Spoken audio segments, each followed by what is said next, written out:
Well, good morning. Excuse me. We got to wake my voice up. Good morning, good morning, good morning, good morning, good morning, and good morning, everybody. Good morning, everybody. Welcome to another episode of The Morning Glow. Welcome to another episode of The Morning Glow. Got a great broadcast lineup for you this morning, as I hope and I pray that we always do. I'm not important, just a question asker. My name is Raheem Aljabi out of Atlanta, Georgia, by way of Greensboro, North Carolina, by way of Honolulu, Hawaii, by way of pretty much everywhere. But I am your brother. I'm your little brother. I'm your big brother. I'm your cousin, and I am your friend. But we're gonna talk. But right now, we got my brother from another mother, but we got the same father. This is Badger. Good morning, Badger. How you doing this morning? Good morning. Another beautiful and blessed day. Hey, you know what it is, man. This is Way Out Wednesday. This is Way Out Wednesday. Just for the people that's listening, we don't have a particular topic on Wednesday. Now, if you join us and you've been joining us for a while, you know Monday, Tuesday we do, Thursday, Friday we do. But on Wednesday, it's called Way Out Wednesday, and we talk about whatever we want to talk about, even to the point that if you have something going on in your own life and you want some advice, somebody to speak on it or whatever the case, you can give us a call. You ask, how can I give you a call? Well, it's very simple. It's very simple. Dial this number 508 924 3521. 508 924 3521. Give us a call. We love to have your input. TikTok, y'all are very active over there. Glad to have each and every one of you. You all are coming in, and I can't acknowledge each and every one of you at the rate that you're coming in, but I do want to thank each and every one of you for being here and invite you to be a part of the broadcast. Again, it's real simple. Give us a call 508 924 3521. Badge, I got a question for you. Hey, let's go. And this is Way Out Wednesday. So we're gonna start this thing off going way out. Lingerie. Lingerie. Is it necessary, or if it just is, or is it just when the women go out there and buy it, is it just a waste of time? Well, you know, in my honest opinion, it's gonna really boil down to the individuals for sure. We talking Like about a you. hundred. We talking about you to you. Oh, to me, Yes. Mm, yeah, my wife ain't got to go get any of that. But see, a lot of time women feel sexy when they put it on, and they put on the lingerie. They put on the I have a real hard time saying this word. But I'm gonna attempt it. I'm gonna attempt it this morning, y'all. TikTok. I'm going to attempt to say this word now. Y'all laugh at me if you want to. How you say that thing? Splettos or spoletos. They put on them Stilettos. yeah, stilettos. There you go. There you go, Badger. Hey, there's a word I can pronounce that you have a trouble with. Man, That's a first. yes, Lord, I always have a problem with it.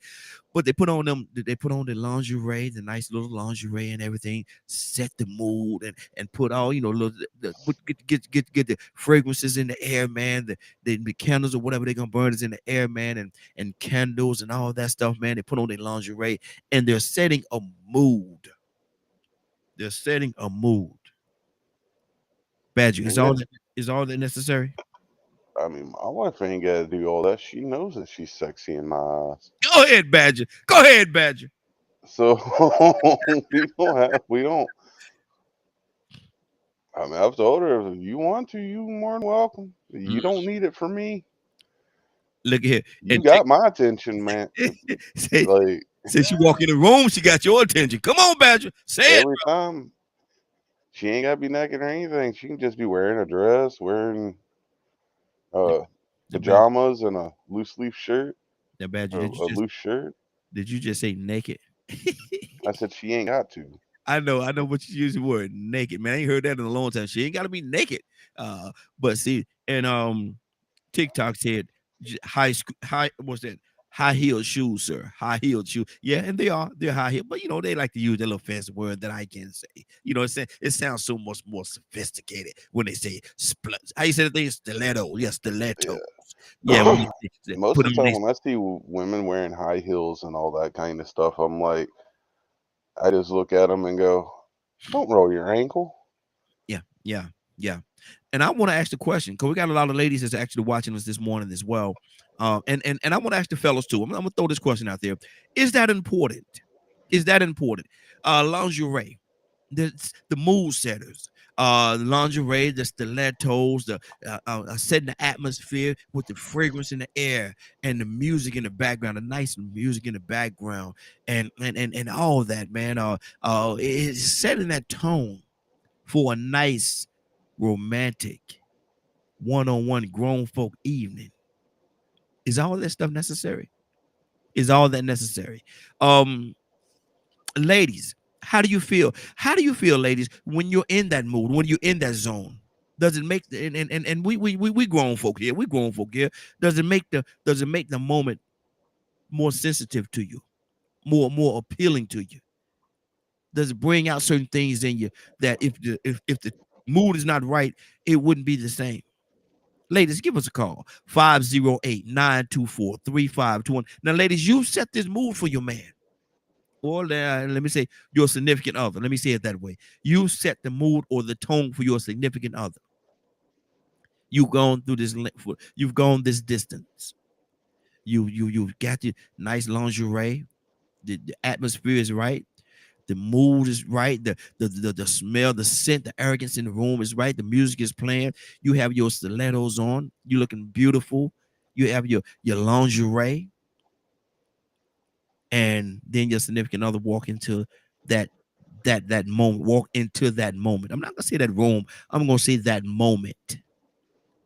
How important is that to you, ladies, fellas, bros? How important is if you walk into that? You walk into you walk into that atmosphere, and you walk in and you open the door. And oh, it smells so good in here. Woo, it smells so good. My goodness, it smells good. Woo, what's she doing? And then all of a sudden the music come on. Dun, dun, dun, dun, dun. Whatever the song is, I'm making a tone right now.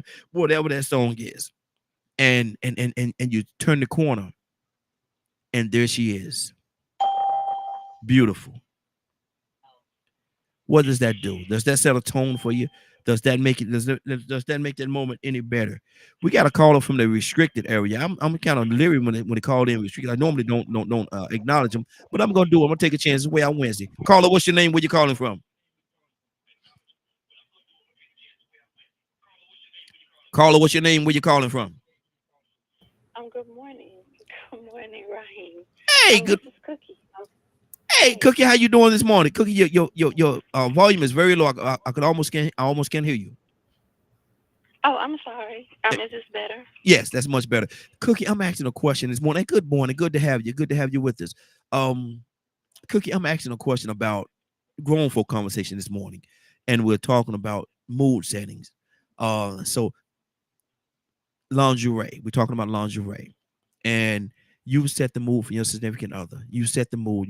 You have on a lingerie. You have on the stilettos. Stiletto. I can't say that word. I butcher that word every time. But you have that on. The mood is set. The room is the fragrance. The lighting is perfect. The fragrance in the room is amazing. The music in the background is impeccable. Everything is right, and then your significant other comes into that room. How important is that moment to you? And is the lingerie, is all this stuff necessary, or is it a waste of time? Um, I think that the argument can be made that it might be a waste of time for men because men just like a woman with beautiful, supple skin. Mm. That's all it takes. A T-shirt will do it. Grandma made 11 babies in a moon. But for the woman herself, Yeah. I think it's very necessary. Mm-hmm. Whatever she does to adorn herself makes her more receptive to the man. Mm-hmm. When she feels beautiful, then she can behave in that way. Mm-hmm. So for women, I think all those things are necessary. The fragrances, they Mm-hmm. have something called aromatherapy. Mm-hmm. That means that what you smell also arouses a certain feeling in you. Mm-hmm. How we look makes us feel more confident.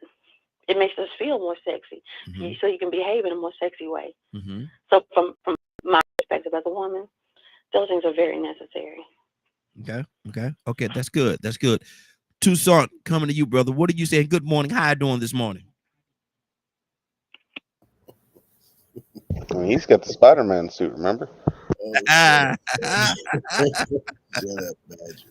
Just shut up. Just shut up. Lord. Thank you, Badger. Thank you, Badger. Now, is that whole scene that is set, Tucson? Y'all been talking, and I've been listening. Mm-hmm. And see, I'm at home now, Yeah. Okay. and I'm thinking. Y'all got me thinking. Oh, it's gonna be some mood setting, huh? It's gonna be some mood setting, is what you're saying. Oh, okay. I don't know. You know, what's the I forgot her name. Just Cookie. Cookie. Mm-hmm. So you know, Badger was talking, and Badger was saying, you know, what he's saying, and I'm listening to that Cookie, and I was because you got to listen to these women now. Because You gotta process what they're saying. You gotta is correct about us. A t-shirt would be fine. But anyway, I was thinking as now, this dude did not just say a t-shirt would be fine. All this effort this woman done put into it. Girl, I'm just saying that's what she said. That's you know. I heard her. Yeah. So I was thinking, man. I said, man, you know what? You can line the floor up with some rose pebbles and all that kind of stuff, and put some around. You know, man. I'm almost looking. I'm looking through the house for some high heel shoes. Lord. I'm looking for some high heel shoes right now. Oh Lord. See if I can find some. You gonna do the best you can, then. I'm not gonna put them on, Badger. Uh-oh. Why not? That's a little bit too far on the role playing. Look at that brother said, "Why not?" Oh Lord. that. Oh. Badger gonna go. He gonna go drag tonight. Talk about role playing. You're gonna be like, honey, I'm here. Man, leave Badger alone. I'm sorry. This is a conversation. Way out Wednesday. I'm gonna bail out. When you gonna have a next subject? I'll come back. No. Hang out with us, brother. Hang out. But no, Badger, but yeah, it'll make a difference. You'll be like something different from that house coat you had on last night. Yeah. them grandma shoes that flip or sandals or whatever. You said grown folk conversation. Eh? Yes, sir. I'm gonna say something and I'm going in the corner. Uh-oh. I'm sorry. I apologize right now, everybody, Cooking especially, and them big old drawers. Oh, she said something about them grandma grannies. Them grandma grannies, bro. She said something about them. But see, and see, that's what I think that's what I think. It does make a difference. I think it does make a difference. And hopefully whoever put in the effort to set that tone like that, I hope it's appreciated. I hope it's appreciated by the other person. I hope they really appreciate the effort that's put into it and could appreciate the moment. Yeah. Because the worst thing you could do is while they're getting ready, like they like to do, is you be asleep. Lord. But see, watch it, and I gotta go to Cookie. I'm gonna ask Cookie this too, so I'm not fooling with you. But Cookie, if that mood was set, if you put in effort to set that mood, to set that tone, and then your significant other come along and say, "You ain't have to do all this. What's all this for? Yeah, you ain't have to do all this, man. You put all that time into this. Girl, come here, girl." Now, would you feel like you wasted your time in putting that effort into it because you want a certain? It's a mood that you want. And a certain atmosphere that you're looking for. Can he or she, I'm gonna say, can your significant other destroy that moment? I'm sorry, is that question for me? Yes, ma'am. Yes, yes. This is one of those instances where the woman trains the man. He learns through trial and error. Mm-hmm. Because if I do everything, I make the romantic dinner, we sit there with the candles and the wine, and you have the appropriate attire on, and he says to me, "You didn't have to do this." The whole evening comes to a halt. Yes. The whole evening. Mm-hmm. Uh, I'm going to leave you at the dinner table. I'm probably Wow. going to sleep on the couch because Mm. something drastic must happen for you to understand and learn. Whenever I put this kind of effort in, you need to demonstrate appropriate appreciation. Mm-hmm. But what if Women go through it. but Yes, sir. what if your significant other is just not a romantic individual like that, and you're trying to pour something out in that person? But what if they're just not they're just not that romantic type? You know, that's just not who they are. But see, here's the thing. We didn't ask anything of you. The woman did it all herself. She got her hair done. She got her pedicure. She did her shower. She adorned herself. She purchased whatever matching ensemble that she put on. She got the appropriate fragrances. She got the house set up. What did she ask of you? Be there. So this is not really about whether he's romantic or not. Remember, I said earlier, oftentimes this is for the woman so that it makes her feel sexier and more receptive to your attention. It's not requiring anything of you. So for you Lord. to then say to me, you didn't have to do all this. Okay, we're going to have to teach you a lesson. Mm. The lesson is be appreciative. Mm-hmm. Lie to me. Tell me that the house looks nice. The house smells nice. I love the meal. You look pretty and whatever. Whatever you have to say to keep me in that frame of mind, you're going to learn the hard way. Don't say to her, you don't need to do all that. Whatever happened? Because we won't need to do nothing else either. Whatever happened to just be honest with me? Whatever happened to that? Just tell me the truth. And the truth is, girl, what? How much you spend on that lingerie? He can't even say lingerie. That lingerie you got on. How much you spend on that? How much that cost? You went out and bought extra food. We got food in the refrigerator. Listen.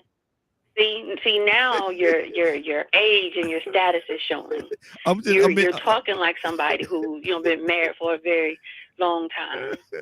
For some people, I'm just being the question asked. I don't feel that way. Just for the record, I don't feel. I'm being the question asker right now. Let me clarify that for my listeners. Yeah. Okay. Go ahead.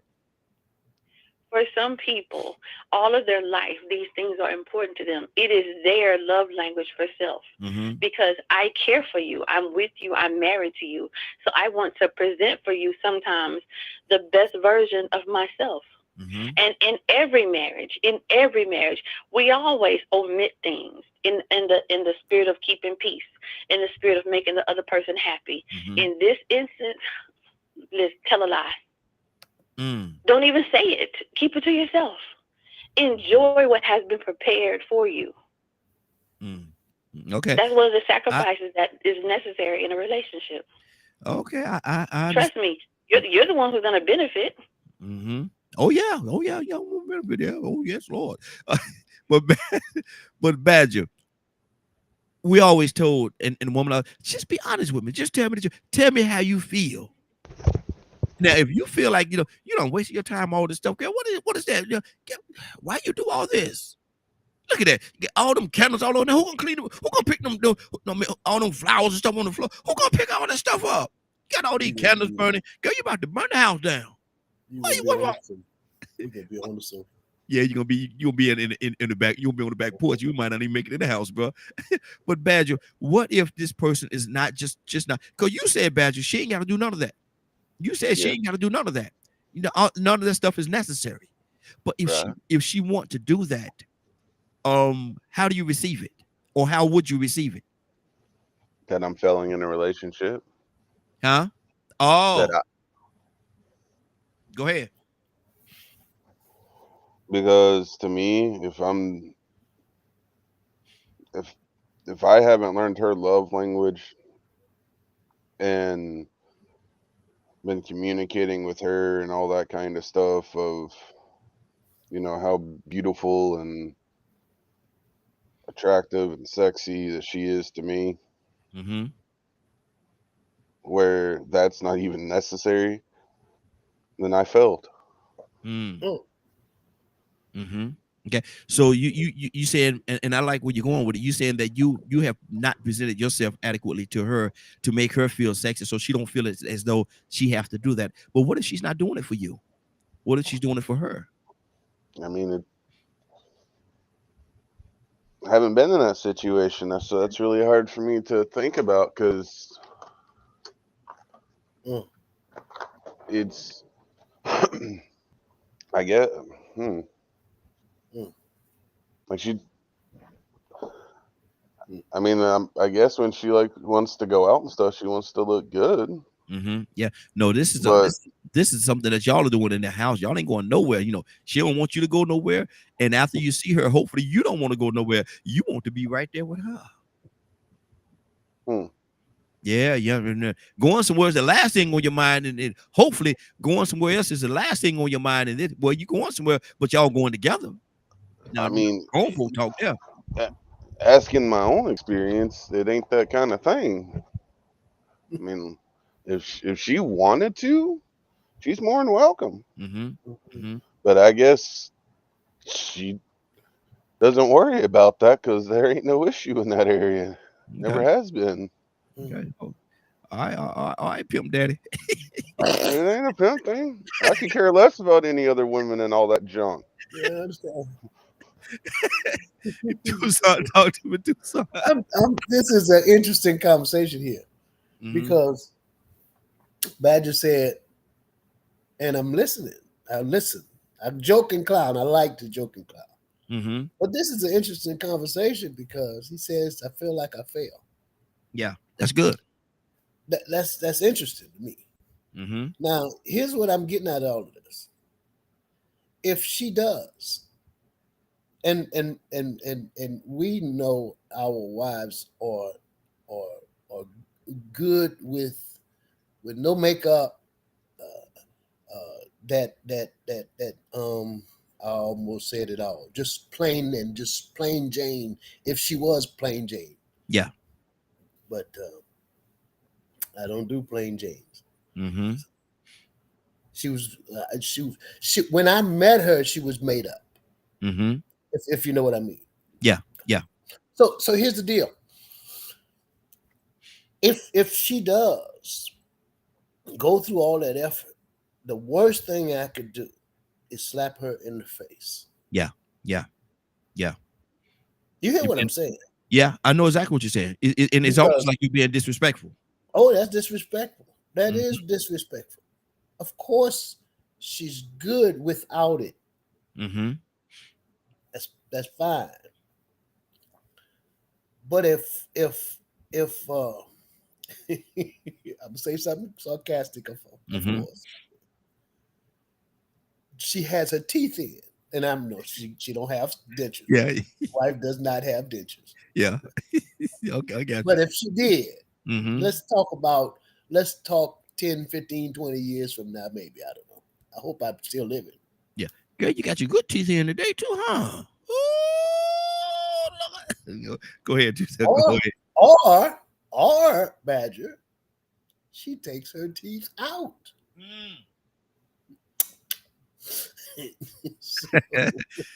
Oh yeah, we grown folk talk now. We grown folk talk now. So I'm not gonna go that direction, but I'm just saying, you have a candles on the table. You have a nice, you can tell by the meal, Yeah. and the aroma that's in the room that Mhm. something's up.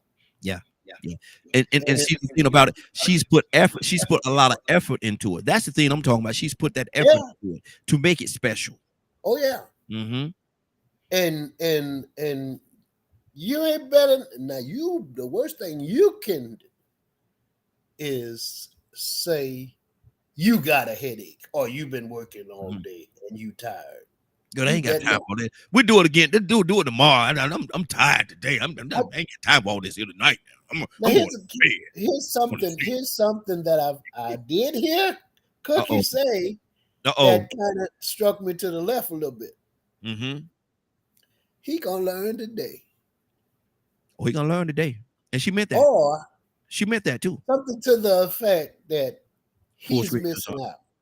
Full Huh? screen. Going Okay, full screen. he's missing out. Go ahead. I mean, yeah, okay, good deal.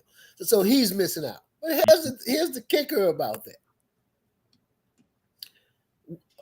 Most and I agree, women are a gift. But I think that's it's a give and take. Mm-hmm. And I have to bring my game on too now. Come You on now. understand what you understand what I mean? It ain't gonna be I ain't gonna sleep tonight. I'm not even tired. I can work 12 hours. I ain't tired no more. No. As a matter of fact, I feel good. So here's the thing about what I'm saying is, see, the most of the time I'm hearing with our women is that they're the giver Mm-hmm. Mm-hmm. and we're the taker. Yeah. And they are more of the desire Mm-hmm. than the man is. Mm-hmm. Yeah, and if I'm trying to say what I'm trying to say. Yeah.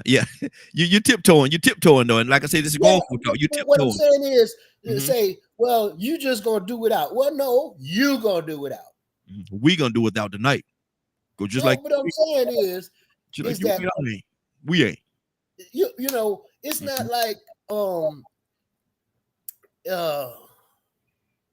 the women just like, okay, I'm the best thing since sliced cheese. Well, honey, I'm the best thing since sliced cheese tonight. Because if you ain't going to sleep, I'm not going to sleep.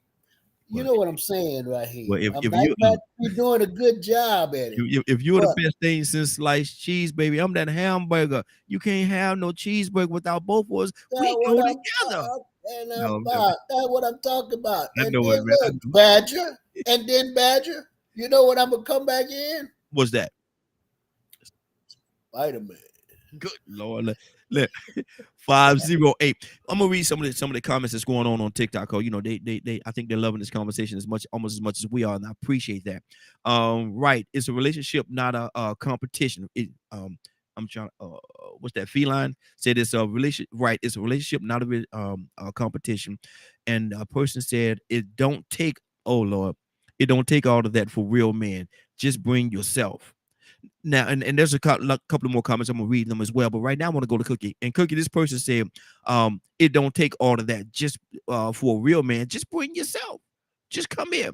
Just touch me on the arm a certain way. And I know what you touch me on the arm a certain way. I know what I know what time it is at that moment. And they're saying they don't have to do all that, the lingerie, the air, the aroma, the fragrance, the candles. And say don't take all that. Just touch me on the arm a certain way. And the mood is set. Do you agree with that?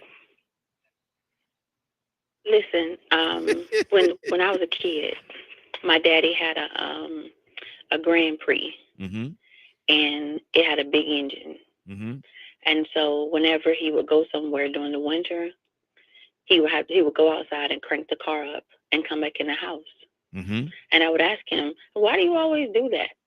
He said, "This is a big car, nice machine, made of iron. Yeah, it has to warm up in order to get the full performance." I hear you, girl. Got to warm up. She going So somewhere. for the other people, maybe a touch on the arm, maybe that does it for you. But every now and then, I like to have my engine primed and ready so I can get out. Lord. A 455, you can't just get it and then go. Yeah. You have all kind of clicking and clanking and all Somebody kind know what I'm talking about. Yeah, there'll be a clinking and clanking and everything. And Feline say warm her up. Yeah, and that's it. Sometimes take a I'm trying to think that I want to take that turn or not. I don't think I'm gonna take that turn, not just yet. Yeah, man. Yeah. Badger, talk to me, Badger. Does it take all of that? Is it necessary? Do you have to have it? And I know you said that you don't, but is it necessary in a relationship? Can it spark something in a relationship to take it to another level? Not for me. Mm-hmm. I'm just not that guy. Mm-hmm.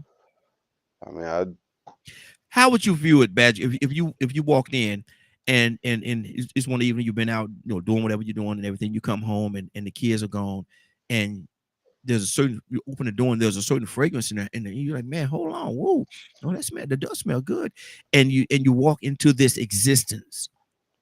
You walk into this existence, and she had the music in the background playing real soft, real nice and low and stuff like that, setting that tone. And you walk into that room, Badger, and you see her standing there, and she's looking. That's your wife. She's looking beautiful. Got the lingerie and all that stuff on, man. And look at, not only that, Badger, she don't went so far. She got a little rose in her mouth. She's biting on a rose, biting on the stem, and she look at you, and you look at her, and y'all connect eyes. What does that moment mean to you? if something like that happened, Yeah. Uh-oh. huh? Well, I guess to the bedroom we go, I suppose. Mm. Like, But see, that can happen without all that. but see, Badger. See, hold on. You say to the bedroom we go.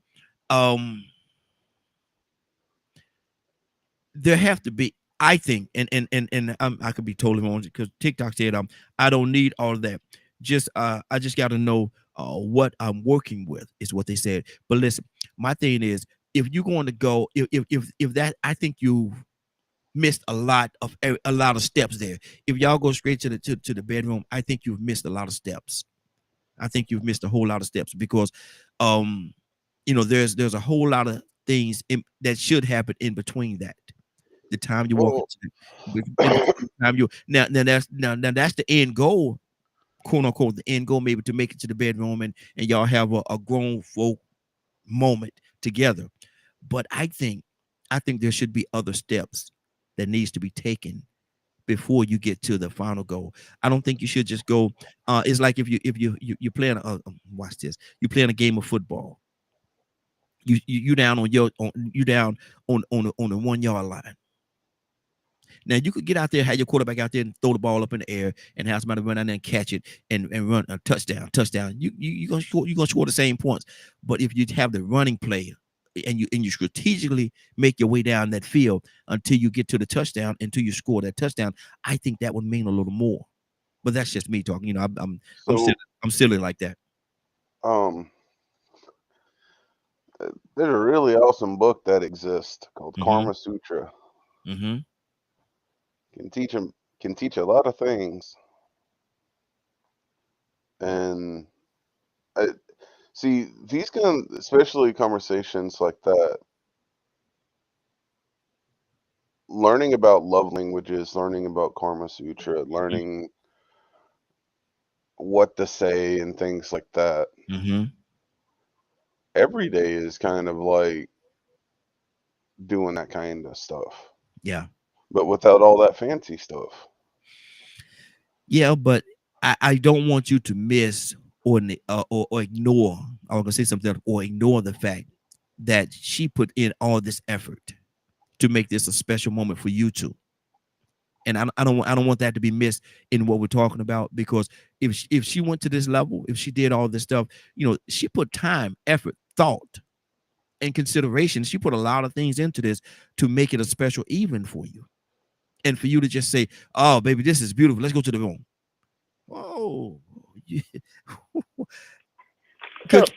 Cookie. So Raheem, could Yes. I try to? I was coming. Could I try to help? I was coming to you. I sure was. There you go. Go ahead, sis. Okay, so what if you owned a Corvette? Mm-hmm.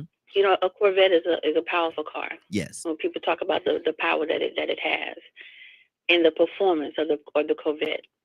But what if the whole 5 years you had this Corvette, all you ever did was drive it around the subdivision? Mm. You pull into your driveway and your neighbors say, "That's a beautiful machine." And you say, "Yeah, it's a beautiful machine. Mm-hmm. It's a powerful car. It does A, B, C, and D." Mm-hmm. How do you really know what the Corvette is capable of if you never put it on the interstate?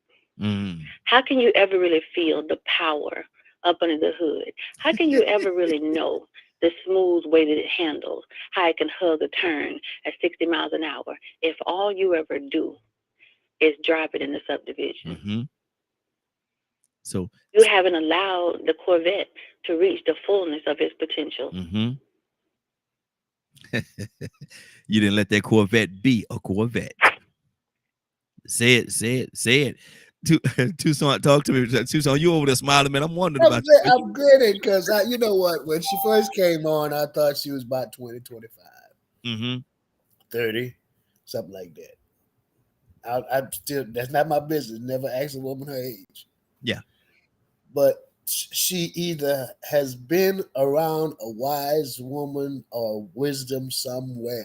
Mm-hmm. Some seeds was planted, huh? You don't get this off the internet, sir. Because this analogy right here mm-hmm. is sharp as a tick. Yeah. I'm talking about this is top shelf because yeah. I used to have a deuce and a quarter. Mm-hmm. 455. Come on. Big motor, big body. And when I first got it, nice car. Mm-hmm. And you get in it and you turn the key, zoom, and it lope for a while. And you listen and you got to go around and you got to listen to the pipes. I just admire it. But when you're going around the block, that's fine. But man, when you get that thing on the highway, come on. Then you get to a certain speed, and right here, that thing start whistling. Remember that? Yeah. Mm-hmm. Mm-hmm. Oh, you know you're doing something then.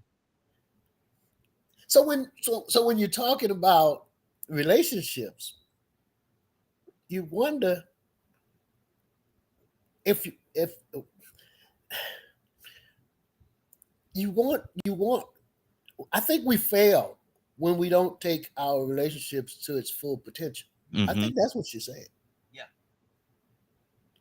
We just ride around the block for 20 years. And then we get a culture shock, and we don't realize that all these years you had more under the hood. Yeah. Untouched. Lord have mercy.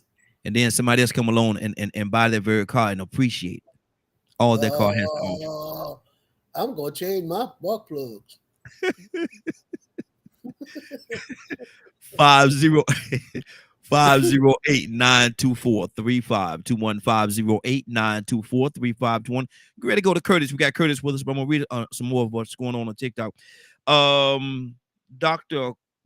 I'm trying to read the name is a little ways away from me. Calhoun, I think that's what that says. Says, we are not cars. I'm just going to touch him in the right spot, and then it's on all night. And then Fallon said, we can bring out things in each other by virtue of being ourselves. But are you really being your absolute self if there are certain parts of you that have not been touched? If there are certain parts of your existence that you want to be touched, and maybe that's why the individual is presenting themselves in this way and doing these different things, because they know that they have not been touched to their full potential and they want to have that. And so they'll go to this length to acquire those things. Curtis, good morning, sir. How are you doing this morning? Hey, what up, man? What's going on, family? How y'all doing? Happy New Year. Hey, Happy New Year to you as well, brother. This is Way Out Wednesday, so we're having grown folk talk. Now, Curtis, we're talking about lingerie, stilettos and things of that nature. Now, listen, you're a married man, and I'm not trying to get into your personal cut it out, man. I'm not trying to get into your personal business and stuff like that, man. But listen, if you come home one day in the evening and you walk and you open the door, you walk in, and you say, there's a certain fragrance in there, man. Oh, it smells so good in here, man. Oh, it smells good. What is this? And then you walk around the corner, and you when you turn the corner, there's rose petals all over the floor, leading you to the kitchen area, another one leading to the bedroom. Okay, now you on there, you look in there, and all that stuff is set, and there's a great meal. The music is playing. The atmosphere is just amazing. The atmosphere is just absolutely amazing. And then you see your wife, and she's wearing a nice. She just went out and purchased the lingerie and all this stuff going on. She even got a rose petal. Well, she's biting a rose petal, and she look at you, and y'all connect eyes. What we're talking about this morning, Kurt, is all that necessary? Or how do you appreciate a moment like that? Because some people say, and I heard quite a few people saying all that stuff is not necessary. That's overkill. Is that overkill? If she's put in the effort to do all that stuff, how do you appreciate it, or do you appreciate it, Curtis? You know what? Well, I don't know, man. This society is so grading. Like everything's a grade. Everything is a grade. Too much. No, that's not enough. How you appreciate that, man, is you treat that woman like you should get that every day. That's how you appreciate it. Now, I ain't gonna lie. I'll be the first one to say, hey, baby, I don't even know why you bought that, because that ain't gonna be on long. We might rip that up, girl. What you think? I hope you didn't spend a lot of money for this laundry, man. Oh God, boy, the questions you be asking, man. But yeah, sometimes I think, and we can be so temperamental and judgmental that we don't even realize that. Like, we don't even give the option or the time. Just say thank you. You know, just say thank you. Show some thanks. Show some gratitude. Show some gratitude for the effort. Because the truth be told, whoever it is, if it's a dude doing it for his lady, if it's a lady doing it for her dude, if it's a lady doing it for her lady, a dude doing it for his dude, whatever floats your boat, show some gratitude towards the attempt to just put a smile on your face, man, to be happy. That's one of the things that I'm telling myself for this new year, and it's not a resolution. I'm telling myself for this new year right here that I want to spend more time happy than I have ever spent in my life. I want to spend more of my time this year right here in a place of serenity and peace and well-being. Like, man, look, man, all that food is starting to get played out, man. It's costing too much emotionally. It's costing too much physically. Just enjoy your peoples, man. America, please, just enjoy your peoples. Whoever listening overseas somewhere, just enjoy the fact that you got what you got. If you can't enjoy it, let it go. Yeah. That's just where I'm at right here. And I'm sorry, I don't mean to be buzzkill, but man, if I come home, my old lady got it set up like that, brother. We going in. It's just that simple. We going in. I don't even know why she ran the rose petals all the way upstairs to the bedroom. Nah, we just going in. We just going in. We'll eat later. We going in, bro. Thank you, baby. Thank you for doing that for me. Thank you. See, and that's the thing. Thank you for thinking enough of me to do this. Thank you for thinking enough of me to take your time to do something like this for me. I appreciate you. I really do appreciate you. And I'm gonna show you that I appreciate you. And every part of me is geared towards showing you how much I appreciate what you did for me. Thank you. Absolutely. Yeah. Cookie, talk Absolutely. I heard a story. One of my dudes. This old lady did that, right? Yeah. The dude got an issue. He has an issue with roses. I never knew what that issue was, so I'm not going to push it. But he had an issue with roses. But him and the lady, they hadn't really been together long enough to where she could dive deep into that aspect of him, right? Mm-hmm. And he was upset, man. Like he was upset. And he hit me and he like, yo, I'm getting that. Man, if you don't get that, man, if you don't get off my phone with that foolishness, man, push him to the side. Yeah. Push him to the side. Mm-hmm. We make the head or something, you know what I mean? But like, yo, man, this world, man, we gotta learn to appreciate people more, man. You know what I mean? Exactly. We Exactly. just gotta learn to appreciate people more. Wow. Wow. Good deal. Tucson, talk to me, brother. Love the cup too, man. Yeah, I went and get me some coffee. Yeah, see Yes. that? Yes, Yeah. sir. I need an updated cup and a get one. t-shirt. And a t-shirt. We got the tumblers now too. You need a tumbler? I'll show you the tumblers. I don't wear the hat. Okay. I don't wear a hat. It takes away my hair. You know what? Let me put my cup down. But when I heard a few comments, Mm-hmm. I thought about when sometimes when we are dating or trying to get into a relationship, all of that is good. Mm-hmm. You know, if even if you're not intimate, all of that, dress up, flowers, all of that, we do all of that trying to get the person. Yeah.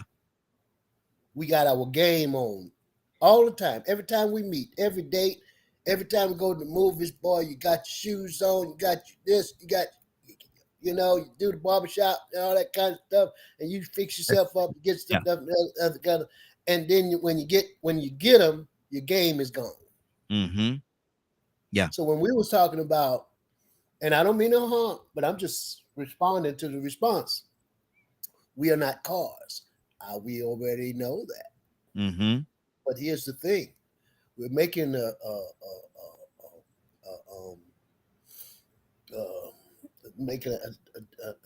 trying to place this thing to try to make a point.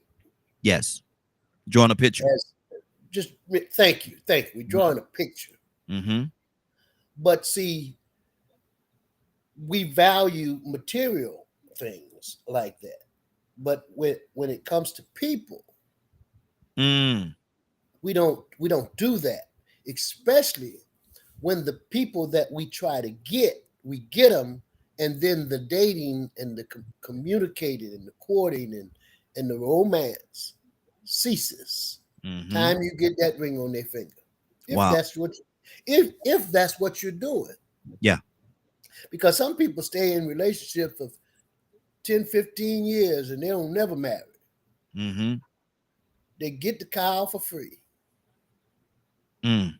Wow. Anyway, and they do. And what I'm saying is that same effort should be in that when that happens, when you finally get that person home, 5, 6, 3, 4, 5, 6, 7, 8, 9, 10. Maybe you should try it after 20, 30 years. Yeah. Put your game back on. Mm-hmm. Because, you know, that's why sometimes other things happen that shouldn't happen in the relationship because the fire is gone. Yeah. You let the spark burn out. Yeah. You're looking at another car lot. Mm-hmm. And not appreciating. You don't do enough at home Mm-hmm. to realize that you got a good car that's lasting. Mm-hmm. Ain't nothing wrong with that car. You took it around the block, you took it on the highway, and all of a sudden now all you want to do is put the cow out to pasture or the horse. That don't make no sense. With a horse. Raheem, I'm just saying that I think that we should, those that are married or in a relationship, keep the fire going. Yeah. Yeah. And they said, and on TikTok, they say, stroke the fire every day. Yeah. Every day. You have to. Yeah. I mean, don't let the fire go out. Mm-hmm. I mean, look, you ever heard if you don't use it, if you don't lose it, if you don't use it, you'll lose it? Yeah. Mm-hmm. That's why some of them young boys doing them blue pills. I And believe that right there. and everything will spoil if you don't use it. It'll spoil. You heard what I said. You ignored what I said. You ignored what I said, Raheem. No, I didn't know you. I'm gonna stick it there. I'm gonna stick it there because why in the world? I mean, I don't understand what y'all done all of y'all young years. Mm-hmm. Well, you're young already, and Curtis, what's wrong with them? They not even 50, and they got a drawer full of blue pills.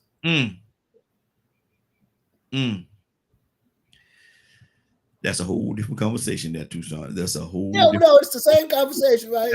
It's the same conversation. Mm-hmm. I'm just saying, if you have the fire in a relationship, you do things to make things work. You don't alter it. We own everything. That's sad. Everything is a prescription. That's so sad. Dr. Calhoun said, I'm trying to read it from across the room here. Y'all bear with me for a second. But and we're gonna go to Cassandra because I definitely want to hear what Cassandra got to say this morning. Me too. Yes. Dr. Calhoun said, them kind of women to be trying too much. I'm talking to mine, and he gonna do the same that all we need. Okay. I kind of, I read exactly what it said. I'm not really clear on that. The phone lines are open. Give us a call, 508-924-3521, 508-924-3521. We're talking about lingerie, stilettos. I hope I said it right that time, and all the other things. And if a person go the distance to make an amazing opportunity, amazing evening for you. They have the rose petals. The room is set. The atmosphere in the room is set. The aroma is good. Candles and rose petals on the floor. A great meal. Music in the back. The perfect music is in the background. How do you appreciate that? You walk into this. How do you appreciate that? Or are they doing too much? Cassandra, what do you say to that? How do you appreciate a moment like that? A person that put this much effort into creating this atmosphere for you. And then to have somebody to come home and say, I don't know why you did all that. That's too much. How much you spend on that lingerie? They can't even say lingerie. That lingerie. And all this food, man, you want to, we didn't have that in the refrigerator. You went and bought more food? Why you do all that? What is wrong with you? Cassandra, first, good morning. How are you doing this morning? And how should a moment like that be appreciated? Or should it be appreciated? Or is it too much? Good morning. Huh? Are we talking married people or single people? Let's because of where we are. Are we talking married people or single people? Because we're on the platform that we're on. Let's say married people. Okay. Well, if it's married people, it should be appreciated because that means that obviously she wants to make sure that he's satisfied and doesn't have a reason to stray. Mm-hmm. Yeah, there are even scriptures that talk about the with the virtuous woman talks about how she takes care of, handles business, but when you're talking about in the romantic area, everything that each one does to make that good, make it exciting, should be appreciated. Mm-hmm. I think I've told the story. I was big on that when I was married. I was big on that, and I taught relationships, so I taught women to be big on that. Mm-hmm. And but I think I've told this story before. One night I set it up and had the rose petals and made a great dinner and had the see-through lingerie on. And he called and said, "Hey, I'm about 15 minutes out. I'll be home in a few minutes." So, I heard the car pull up, or the truck pull up to the house. So I go to the front door and I'm posing at the door, all sexy and ready. And when I opened the door, his business partner was standing behind him. I slammed the door and screamed, and and ran, and I was so embarrassed. And he was like, "Baby, it's." He didn't see anything. I was like, "Oh yeah, he saw something. He saw everything. He saw everything. Something. Yeah, he saw something." He was like, "No, Stella, I didn't see it. Yeah, you saw something, bro. You was standing right behind him, coming to the door."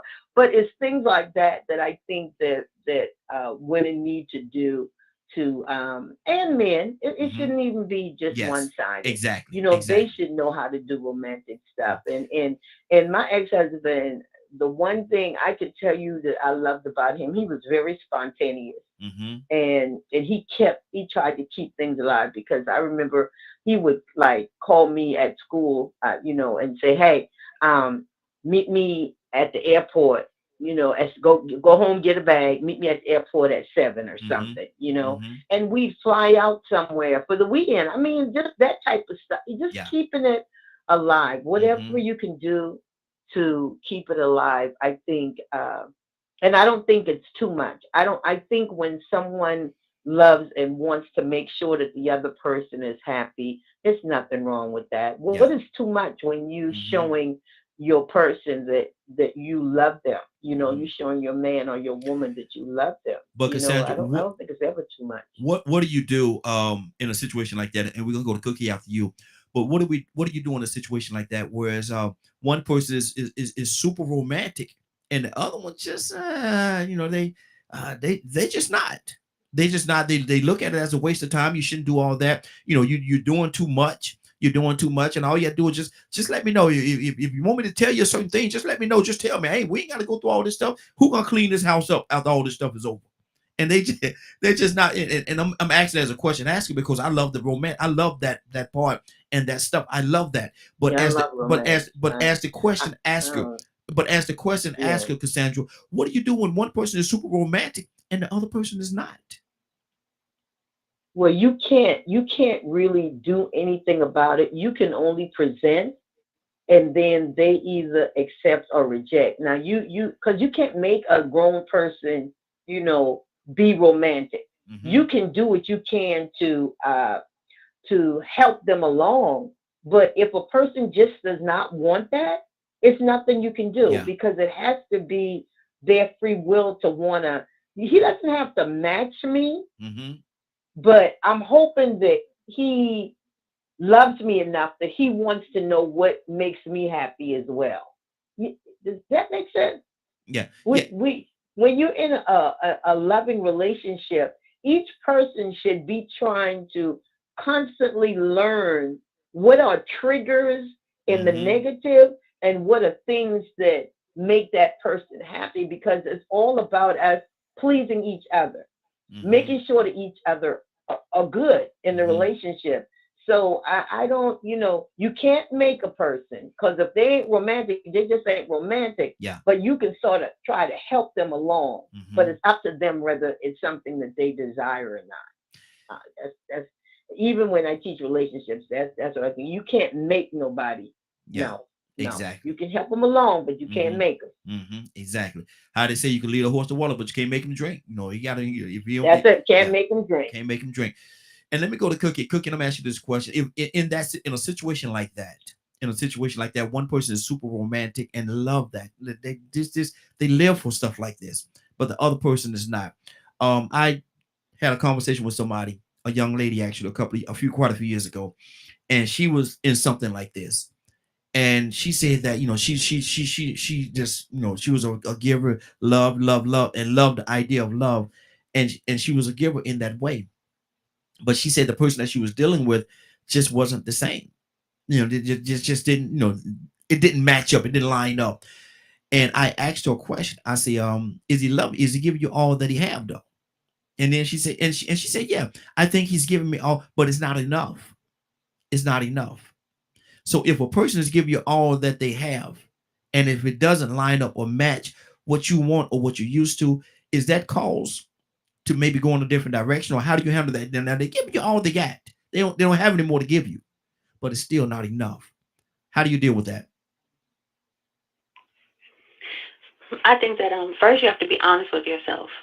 You need to make sure that when you're doing the choosing, that you choose someone who at least, meets the majority of your needs. Mm-hmm. Because it's seldom that 3, 4, 10 years in that you discover the person to be a mismatch. Mm-hmm. Usually there's a sign early on and we ignore it.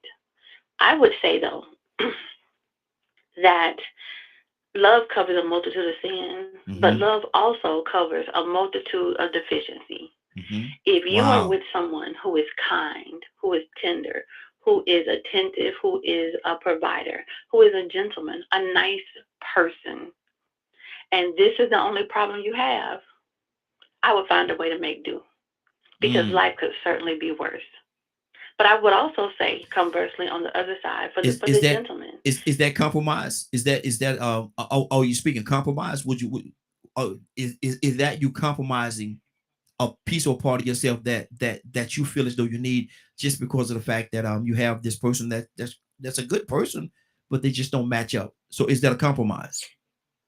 see, I don't like the word compromise. I prefer the word collaboration. Mm.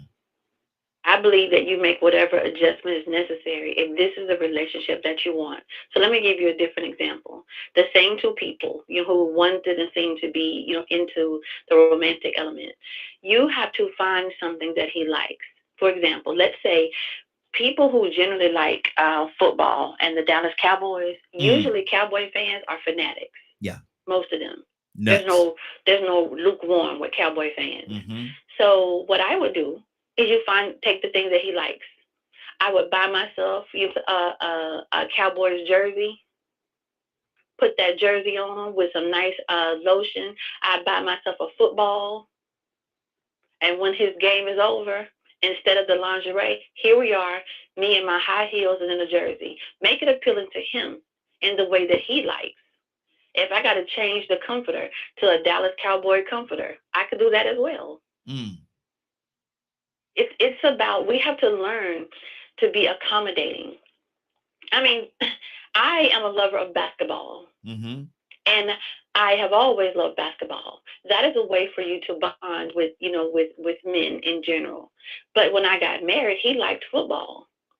So, in order to understand his world, in order to be able to better integrate myself, I learned football. Mm-hmm. I love the joy that he got from seeing his team, win and make it to the playoffs or Mm-hmm.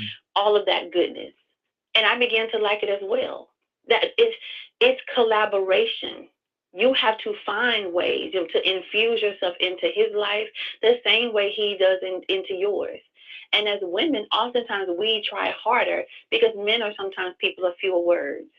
They don't always have the emotional awareness that women have. So you put forth the effort.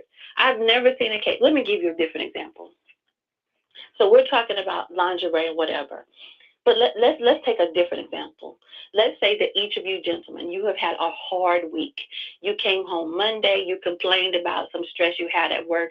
You came home Wednesday, you had a headache, your back ached or whatever because you got this project you're working on and nothing is going correct. Thursday, when you come home, there is your woman at the door, and she has a towel thrown over her arm. She says to you, "Good evening, sir. Your accommodations have been prepared for you." She takes you into the bathroom where she undresses you. You have your bubble bath, and not just a bubble bath. She washes your hair for you. Mm. She massages you. She bathes you. She puts the towel into the dryer so that when you get out the tub, the towel is warm and comforting to you. You lay down. Mm-hmm. She oils your entire body, gives you a massage, and you fall asleep. My point is this. I think that all of us, if we learn, everybody wasn't raised the same way.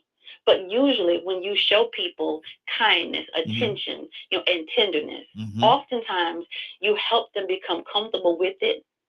Because oftentimes men haven't been in situations where they can be completely vulnerable. So as a Mm-hmm. partner, you can help him along in that. And what happens is he becomes accustomed to it and he becomes a giver of it himself. Because after he gets the massage, one day out of nowhere, he decides, let me give you a massage in return. Mm-hmm. Mm-hmm. Our problem is we don't infuse enough humility into our relationships. Everybody expects everybody to come ready made and already trained. No, life has broken many of us in many ways. Mhm. Your job as the partner is to help them, help put them back together and become the best version of themselves. The part that's now, maybe not the 20-year-old self, maybe not the 30-year-old self, but now that you're at 35, let me help you get back to the best version of you and your 35-year-old self. Mhm. Humpty That's Dump. what a relationship is, helping them become their best self. Good deal. And together you become the best couple that you can be. Humpty Dumpty sat on the wall. Humpty Dumpty had a great fall. All the king horses and all the king men, they couldn't put Humpty Dumpty back together. But I think the Humpty Dumpty woman would have been able to put Humpty Dumpty back together. I believe his woman would have been able to put Humpty Dumpty back together because she know Humpty. She know. Anyway, let me go. Let me go to TikTok and Dr. Calhoun.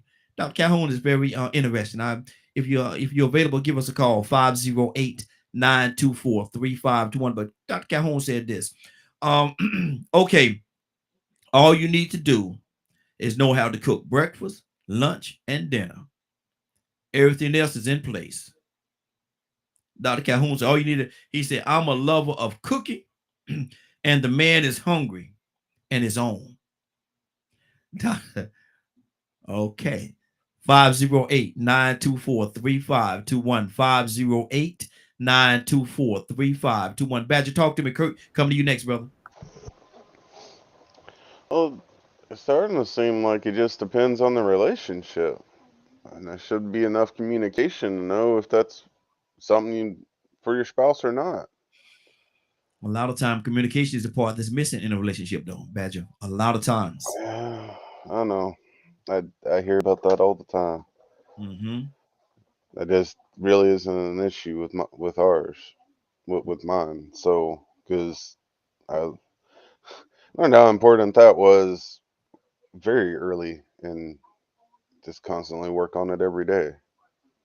That's what I was mentioning about the love languages and what are things that could get her in the mood. Uh, by the time by the time the kids go to bed, that kind of stuff. So, but I have a question for Cookie. Okay. What's your question? What about a man that is very simple and his joy of life is pretty much everything to do with spirituality? Cookie, would you like to address that? I'm happy to do so, but I don't understand the question. He's saying, what about? Can you elaborate, sir? So you said the thing about the Cowboys and all that kind of stuff. What about a male that pretty much just finds joy in living in the spiritual, just life? Well, first I would say to you, I'm sorry. Were you finished? I'm sorry. Yes. Yes, ma'am. Mhm. I apologize for that. Okay, so let me say this. I want to be very clear. I don't want it to seem as though anything we put on the table is less than spiritual, sir. As our host has said, these are people who are married, and this is what goes on in these marriages. So none of it is less than spiritual. After having said that, remember I gave the example of you had a rough week at work. And to help you, ease your stress and to help you relax, she gave you a bath. I would think that the bath, it would it's applicable in nearly any situation, no matter how simple the man is. We all bathe, do we not? Yes. To Hopefully. have someone tend to you with that level of attentiveness and tenderness, I would think that that would be appropriate in any marriage. Everybody needs attention. Sometimes you need a back rub. Sometimes you need a massage. Sometimes you just need somebody to hold your head in their lap while you watch TV. We need to get back to that kind of tenderness. A marriage is not an adversarial situation. It is it is two people who are together trying to become a team, and it's that team against everything else, every obstacle, every person, every other situation. You have to rely on each other, and that means that sometimes you have to refuel each other. with tenderness, with kindness. You have to be the support for each other. So for me, if you're talking about simple, I think the bath is simple. But what I would do is I would simply ask you, what is it that would make you feel safe? What is it that would make you feel loved by me? What can I do for you in this moment? Once I learn those things, I'm happy to do them for you. Let us not also delude ourselves into thinking that everything happens every day, because it does not. These days that we do the lingerie, the days that we do the jersey and the high heels, those days are maybe every 3 months, maybe every, I don't know, holiday, birthday, anniversary. What, they don't happen all the time, but when they do, let us open our hearts, you know, put aside everything that troubles us and fulfill that moment. Make yourself a memory with your partner. Don't overthink it. Allow yourself to embrace it. And then you can reflect upon it with a smile later. I promise you, your reward will always exceed your investment. Good Oh, deal. she dead right. She dead right. She dead right. Go ahead, Kurt. It ain't no if. I'm gonna tell you. Look, I'm gonna go out on and share and be transparent, right? I'm married today because my wife did something spiritually that she didn't even know she was doing. And as a member of the higher fraternal order, it spiritually took me like, hey, hold on, no, no, this one got to stay, brother. This one got to stay. So I had taken a job as a contract, not realizing how much time I was going to spend on my feet. But I took it as a contract, one, as a favor to a friend of mine to help him get out this conundrum he was in. And two, it was paying decent money. But I didn't realize how much I was going to be on my feet. Everybody that know me on this panel, y'all know that, you know, as a result of military injuries and combat, stuff like that, my knees and, you know what I mean, like my bone structure is jammed up. So I came home and I could barely walk in the house. She literally had to come out and help me up the stairs, help me to the room. Now I'm the cook in my house. I could not cook. I couldn't do nothing.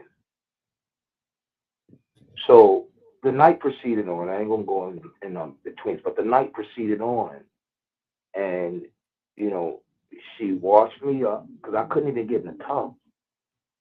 She washed me up, and as I'm laying there, she started massaging my feet. But that wasn't the most powerful part of what happened. When I woke up that next morning at 5 a.m., guess where she was asleep at, right? What's that? She was sleeping at my feet. Literally sleeping at my feet. And I was reminded when I woke up and I looked, you know what I mean? We all in relationships. You wake up, you look over, you looking at the pillow because you really trying to where my baby at. You know what I'm saying? Yeah. And she wasn't there. I'm like, hold on. What? And I realized, oh, she's laying at my feet. And it spiritually took me to the scripture that talk about when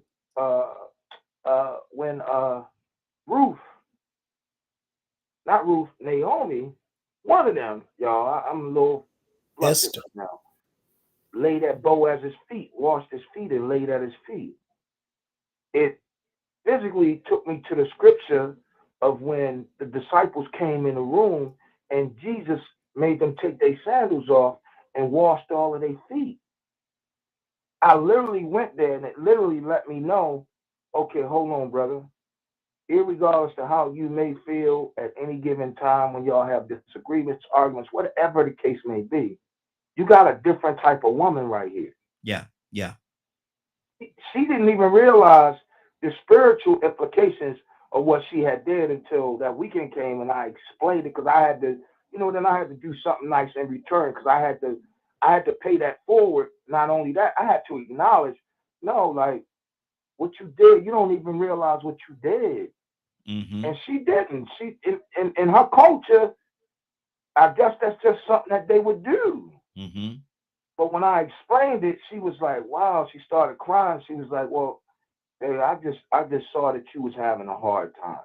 Mm-hmm. You know what I mean? You ain't got much longer to go with this contract. I'm gonna do what I need to do to help you get through this contract. Yeah. So she absolutely right, man.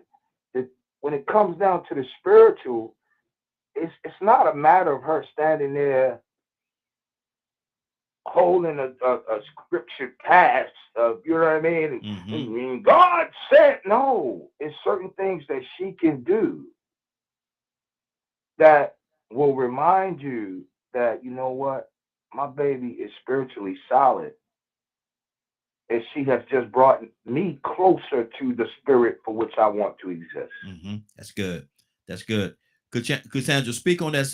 Cassandra, talk to me. What's on your heart?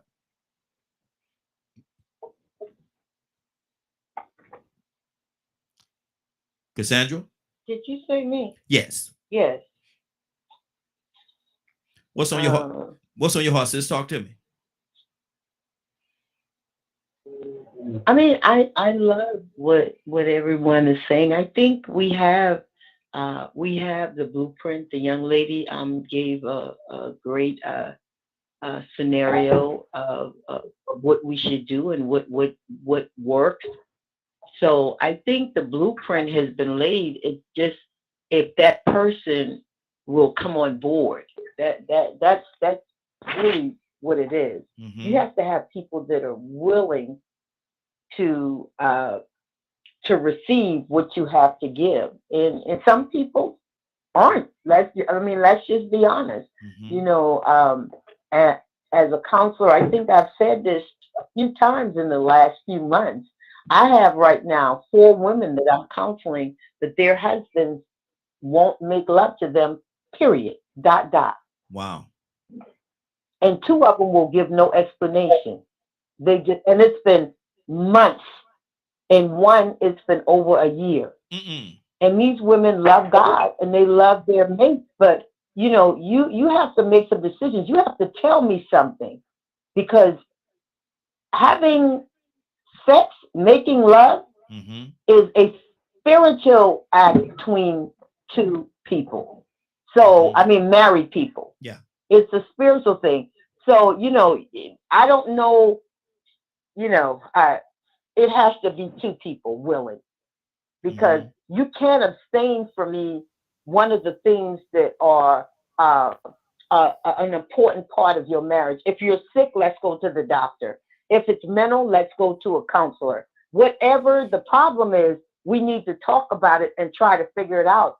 But you can't hold for me something that is so precious in a marriage. Yeah. So, I'll leave that right there. And that's I'm not even gonna touch it. I'm not, because there's so many different things I could say on that part of it, man. And wow, and it's been over a year. Raheem, it has been over a year, and this sister is like at her wit's end. She's asked him, "Is it something physical? Can we go to the doctor?" He has refused to go to the doctor. Whatever, So he she's tells wanting her all kinds of stuff. So she's But wanting no to. sex, no sex over a year. But and she is wanting to. It's just that he is not. She, of course, yeah. Listen, most women in marriage want sex. I'm sorry. I'm single and I want sex, but I won't do it. But I won't do it. But yeah, she wants it. I mean, you desire your mate. You should desire them, or you shouldn't be with them. If you don't desire to be physically intimate with your mate, why are you with them? I mean, that's a part. That's not the whole thing, but that's a part of the relationship. So the covenant relationship that you made. So I feel so bad for these women, and I would never, and I have never in all my years of counseling, I've never told a woman to leave her husband or even suggest that she leaves her husband, unless it's abusive. If it's physically abusive, oh yeah, y'all need to separate, and until he either decides he's not gonna put it, you know how I feel about that. Yeah. So we're not gonna go there. But yeah, that right there, it hurts me to see women going through that, or even if it's a man. I've never had a man to tell me that his wife didn't want to have sex, but I've had a lot of women to tell me that their husbands didn't want to. And see, what I'm just gonna say it like this. I'm gonna move on. What wrong with him? What wrong with him? You know, man. You don't. You woman trying to get you some of that nookie. Tucson, what's wrong with him? He's sick of her. What? No, I'm serious. Sick of her. He's sick of her. Yeah. Let me tell you something. Let me. I put it in the comment. You see it? Let me see. There are some people. Okay. Go ahead. There are some people that ruin their marriage by being super spiritual. All they want to do is be this good, wholesome, mighty woman, a man of God, and they just want to preach and teach to the world and minister to everybody, and they always doing this, and they always going and serving the Lord till I die. And their marriage dying, and they missed it when it was hurting. And he says, or she says, honey, I need some time. We need to talk. And you keep on going, serving God, worshiping, praising, hallelujah, speaking in tongues, and all of this and that and other. And you miss what you missed was now he's sick of you. Talking about that pastor and what Rev want and this, and you go on with that. Go on. And he don't, let me say this. He don't have to be cheating. She don't have to be cheating.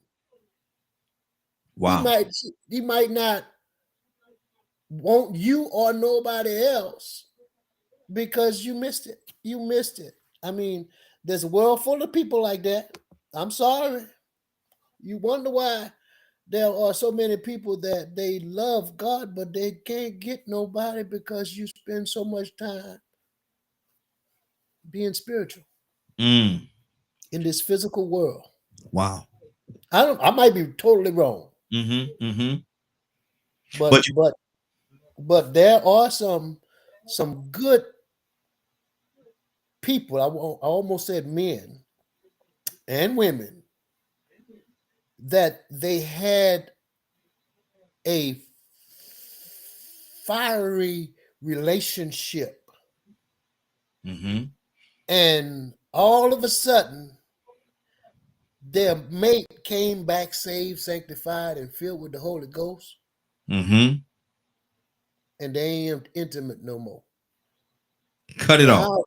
Now the tables have turned, and he's sick of you. Wow. You ever thought about that? That could be it. That could very well be it. Like I said, I don't know. I don't know. I'm just saying, Raheem, because I observe people, especially in the church, and everybody running to the pulpit now. Everybody's called to something. I'm sick of called people. Everybody is something. They got a title. Their name ain't Jane no more. You can't cook it. They can't call you Cookie. They can't call you Cassandra, but they call you prophetess and bishop and people sick of you. Yeah, I'm just saying. That's just something I want to put out on the table, because when we talk about suffering, we possibly are talking about suffering in relationships or something to enhance your relationship. Well, you living as you are single, loving God, but you're not. You have a companion. And your companion, even the scripture tells you that before you go to fasting and praying and spending time in solitude with God, did you talk to your husband? Did y'all come and communicate that thing before you went on? Some will say to son that I ain't gotta have a conversation with you about how I deal with my God. I Okay, ain't gotta all right. talk to you. You Okay, you I'm my just saying. husband or you my wife, but that's my Again, God. I don't have to be right, Mm-hmm. but take a step back up some time, Mm-hmm. and see when did it change. Mm. And then some people say, "Well, no, I ain't gonna let nobody come between me and my God." Yeah. Yeah. You married.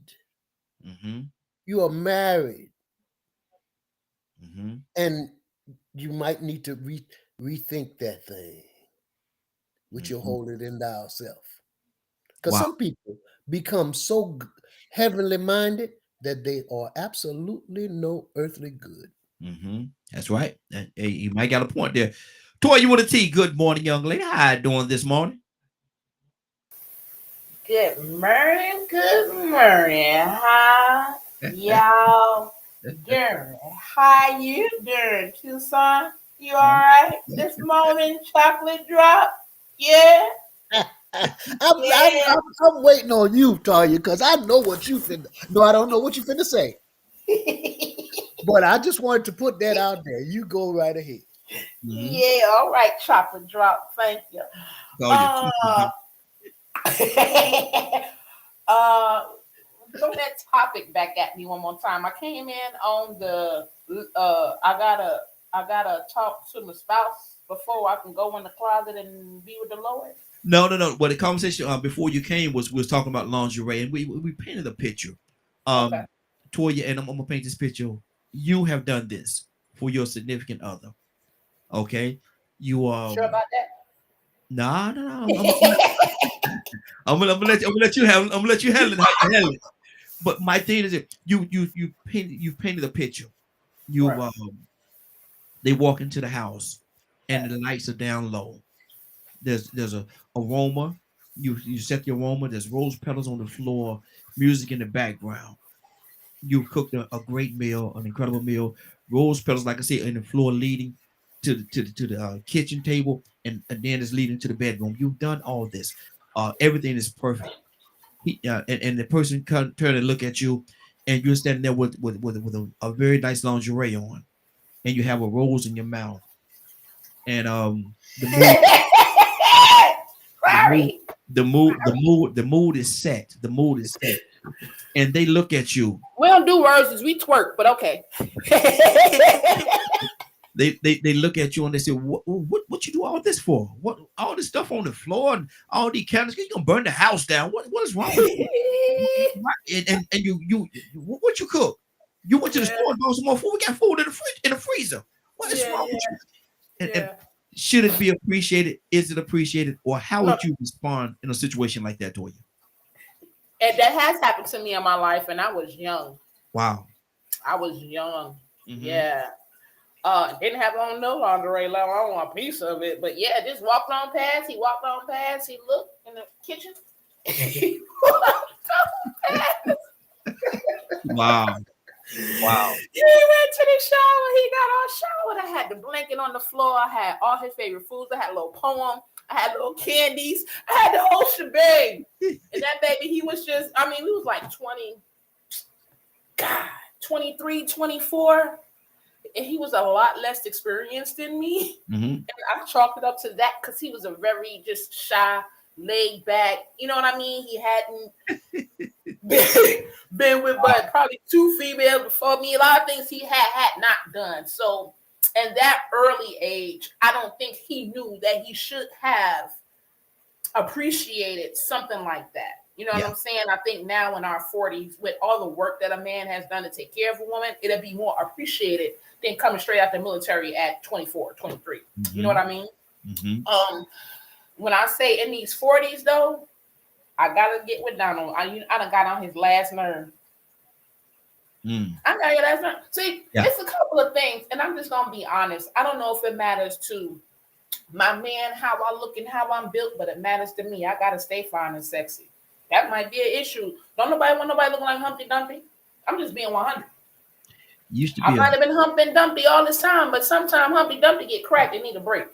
You know what I mean? There are a couple of things that I think will make your significant other stray away. We're like dogs. We smell sits. We smell fear. We smell anxiousness. We smell if you weak, right? So when it comes to a relationship, yeah, if you in there cooking and he come and he walk past, you done got on his nerve.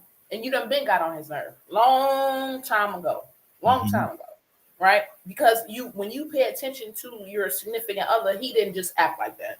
Something has been dwindling downhill, right? And then typically most people would like to say that when it's the man that they're cheating. But I would have to say that this day and time, I wrote in the chat, I went to the doctor yesterday, right? And he told me I'm going through menopause. At 46, I've been going through it like the last 10 years, but that's why it's been so easy for me not to want love for the last 3 or 4 years.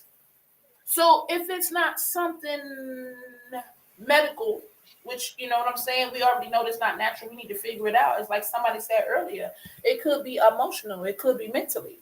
So whatever it is, whatever the issue is, it can be worked out. That I know for sure, right? If you done got on a dude nerves, because he done had to take care of you 20 years, you ain't did nothing. Every day he came home, he had to clean up, you worked, he bought you everything. You halfway took care of kids. He come home, he cook, he clean, he do all that. I guess number 18, I'm tired of you too, no matter what you look like. Wow. You know what I mean? So I think that there are a number of things that go on when it comes to that lack of intimacy between each other, and you got to be honest and acknowledge what it is. If it's not physical, it's mental. If it's not mental, it's emotional, and one of you two need to tighten up. Wow. 508-924-3521, 508-924-3521. And I'm going to ask the question because this is the way our Wednesday, we jump all over the place. We don't have to stay in one place on Wednesdays, which is a beautiful thing. Curtis, you there? Yeah, I'm right here, Ryan. Is though people are husband and wife and married, are they obligated? Are they obligated to have sex with their significant other? Are they obligated to have sex with their spouse?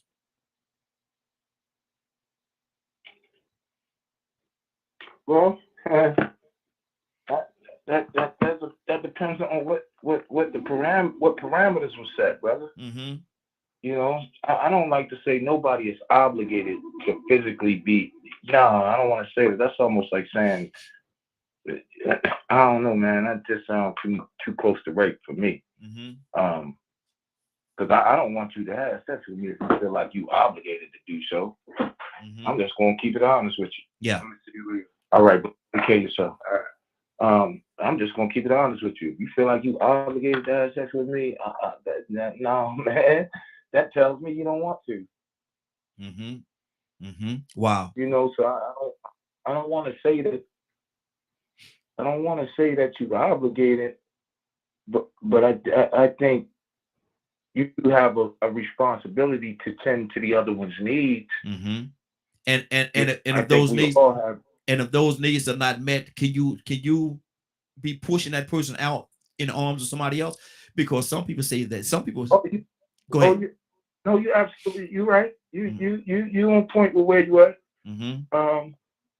That can happen. I have seen that happen. Yeah. You know, I've literally like seen that happen. Yeah. You know what I mean? So I'm not gonna say that that's far-fetched.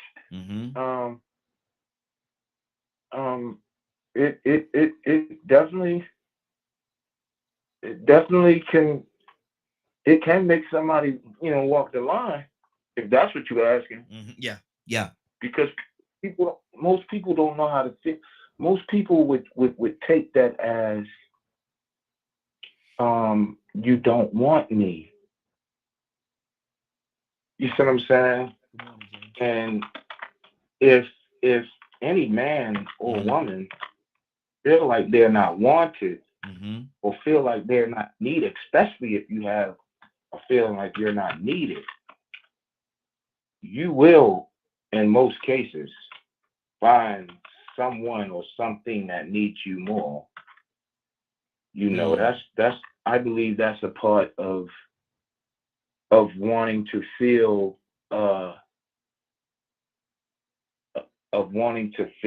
loved. Mhm. You know, I don't know, man. That's a good question. Wow, good deal. Let me go to Cassandra. Cassandra, what do you say to this?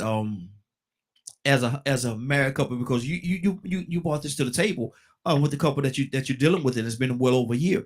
Um, but as a husband and wife, should you feel, or is there an obligation that you fulfill your other significant others' needs sexually? Okay, I'm just going to read this scripture, and we can take it however we want to, because we'll make it what we want it to be. The scripture says, this is 1 Corinthians 7:3-5. It says, "Do not deprive each other, except by mutual consent for a time, so that you may devote yourselves to prayer. Then come together again, so that Satan will not tempt you because of your lack of self-control." Mm-hmm. So it's there, it's biblical, and people can try to make it something else, but no. If you are married to that person, Mm-hmm. if you are not having sex with them, unless it's for some health reason or Yes, mental health reason, whether it's absolutely. physical or mental, unless it's for a reason like that, then you are uh, putting that person in a place where they may end up being tempted, because if you're not giving it to her, because one of the women literally said she's about on the verge of going to have an adulterous relationship, because she's like, Wow. I'm tired of asking him, I'm Mm-hmm. tired of pleading with him, you know, I need my needs fulfilled, even Mm-hmm. if he feels like he doesn't need his. And I can't say, yeah, girl, go ahead and get yours. I can't say that. Yeah, yeah. That's a choice that she'd have to make, but she should not be placed in that position. Mm-hmm. No couple should place each other in a position where they're being tempted, because you're not giving them any explanation. Yeah, yeah. And it's been that You're long. not giving them any explanation. Woo. What? I say, and it's been that long, and you ain't telling them nothing. You just Yeah, saying that's what no. I'm saying. Woo. That that's wow. That's terrible. That To me, that is torment. To me, that is torment to the person, whether it's a male or a female, for them to do that to the other one. It is not right. You mm-hmm. can't make it right. So you need to try to figure out what's wrong. Is it that you don't want the marriage anymore? Is it that you just don't want her? Then you need to tell her, Yeah, I yeah, need out of this marriage. I yeah, mean, because if you don't want to have sex, period, with your wife, there is a problem. yeah, You don't need to be with her. mm-hmm. Y'all actually tormenting each other. Yeah, yeah. And I that would not tell them that, but I'm telling y'all that. mm-hmm. Exactly. And I think that's what it is. I think you're actually abusing that person. And people see abuse is on so many different levels. And this, to me, that's abuse, because you hold on. That is abuse. Yeah, That yeah. is. Mm-hmm. Because you holding on to this person, keeping them prisoner to you for what? Let them go, man. Let them go. If you don't want them, if you have no interest in that person in that way, that person have their needs as well. That's so much. Badger, what's on your heart, brother? Oh, I was listening to that, and I don't think this is part of the equation, but I'm just throwing it out there. But there are some that end up getting injured to a degree where they can't do it that often. But that's physical though, and there's an explanation in that, because it's physical. Right. Physically, they're not able to. But if what Cassandra's talking about, there's no issues. There are no issues. It's Yeah. just a no. Well, that's what I was saying. I didn't hear that as part of. I was just throwing it out there. Mm-hmm. You Yeah. know, for some of the listeners to also remember, if you're in a situation like that, that is not what Cassandra's talking about, Mm-hmm. or what we're talking about, Mm-hmm. because that's a whole different scenario. Mm-hmm. But no, like if both people are healthy physically and all that stuff, and all of a sudden there's no more attraction. And they do, either one of them do all the dress up stuff. They're doing everything they can. They're learning the love language and all that stuff, or they're choosing not to even put in the effort. There's a problem. Maybe they need to seek help, or it might be time to move on. Wow. But at least find out if it's a love thing, or if something's going on, because I know there's been I recently, about two months ago, I came across, I had a friend of mine, a female friend, and she was like upset and thought her husband was cheating on her and all kinds of stuff, and I'm like, has he been to the doctor? And she's like, no. I'm like, all right, well, tell him to go to the doctor and get checked out. Come to find out, his Testosterone. levels and everything ended up low. I don't know. I don't remember what the diagnosis they gave him was, and they gave him some medication, and it pretty much things went back to the way they were. But he got to an age where his libido just dropped, and he was spending time and everything. There was just no bedroom stuff.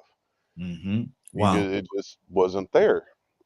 So sometimes you can't just assume that that's what's going on, and that's why I like the comment of communicate, talk about it. And some men can be very prideful about this, and I know women can be too, where they might feel ashamed because they may want to, but things ain't working right and all kinds of stuff like that.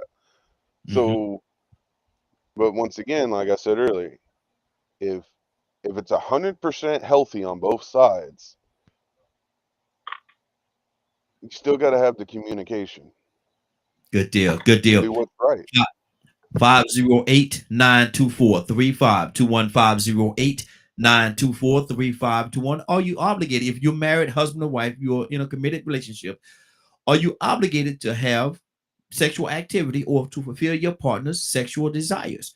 Cookie, what do you say to that? Yes, I think that there's a measure of obligation. But I would come from this perspective though.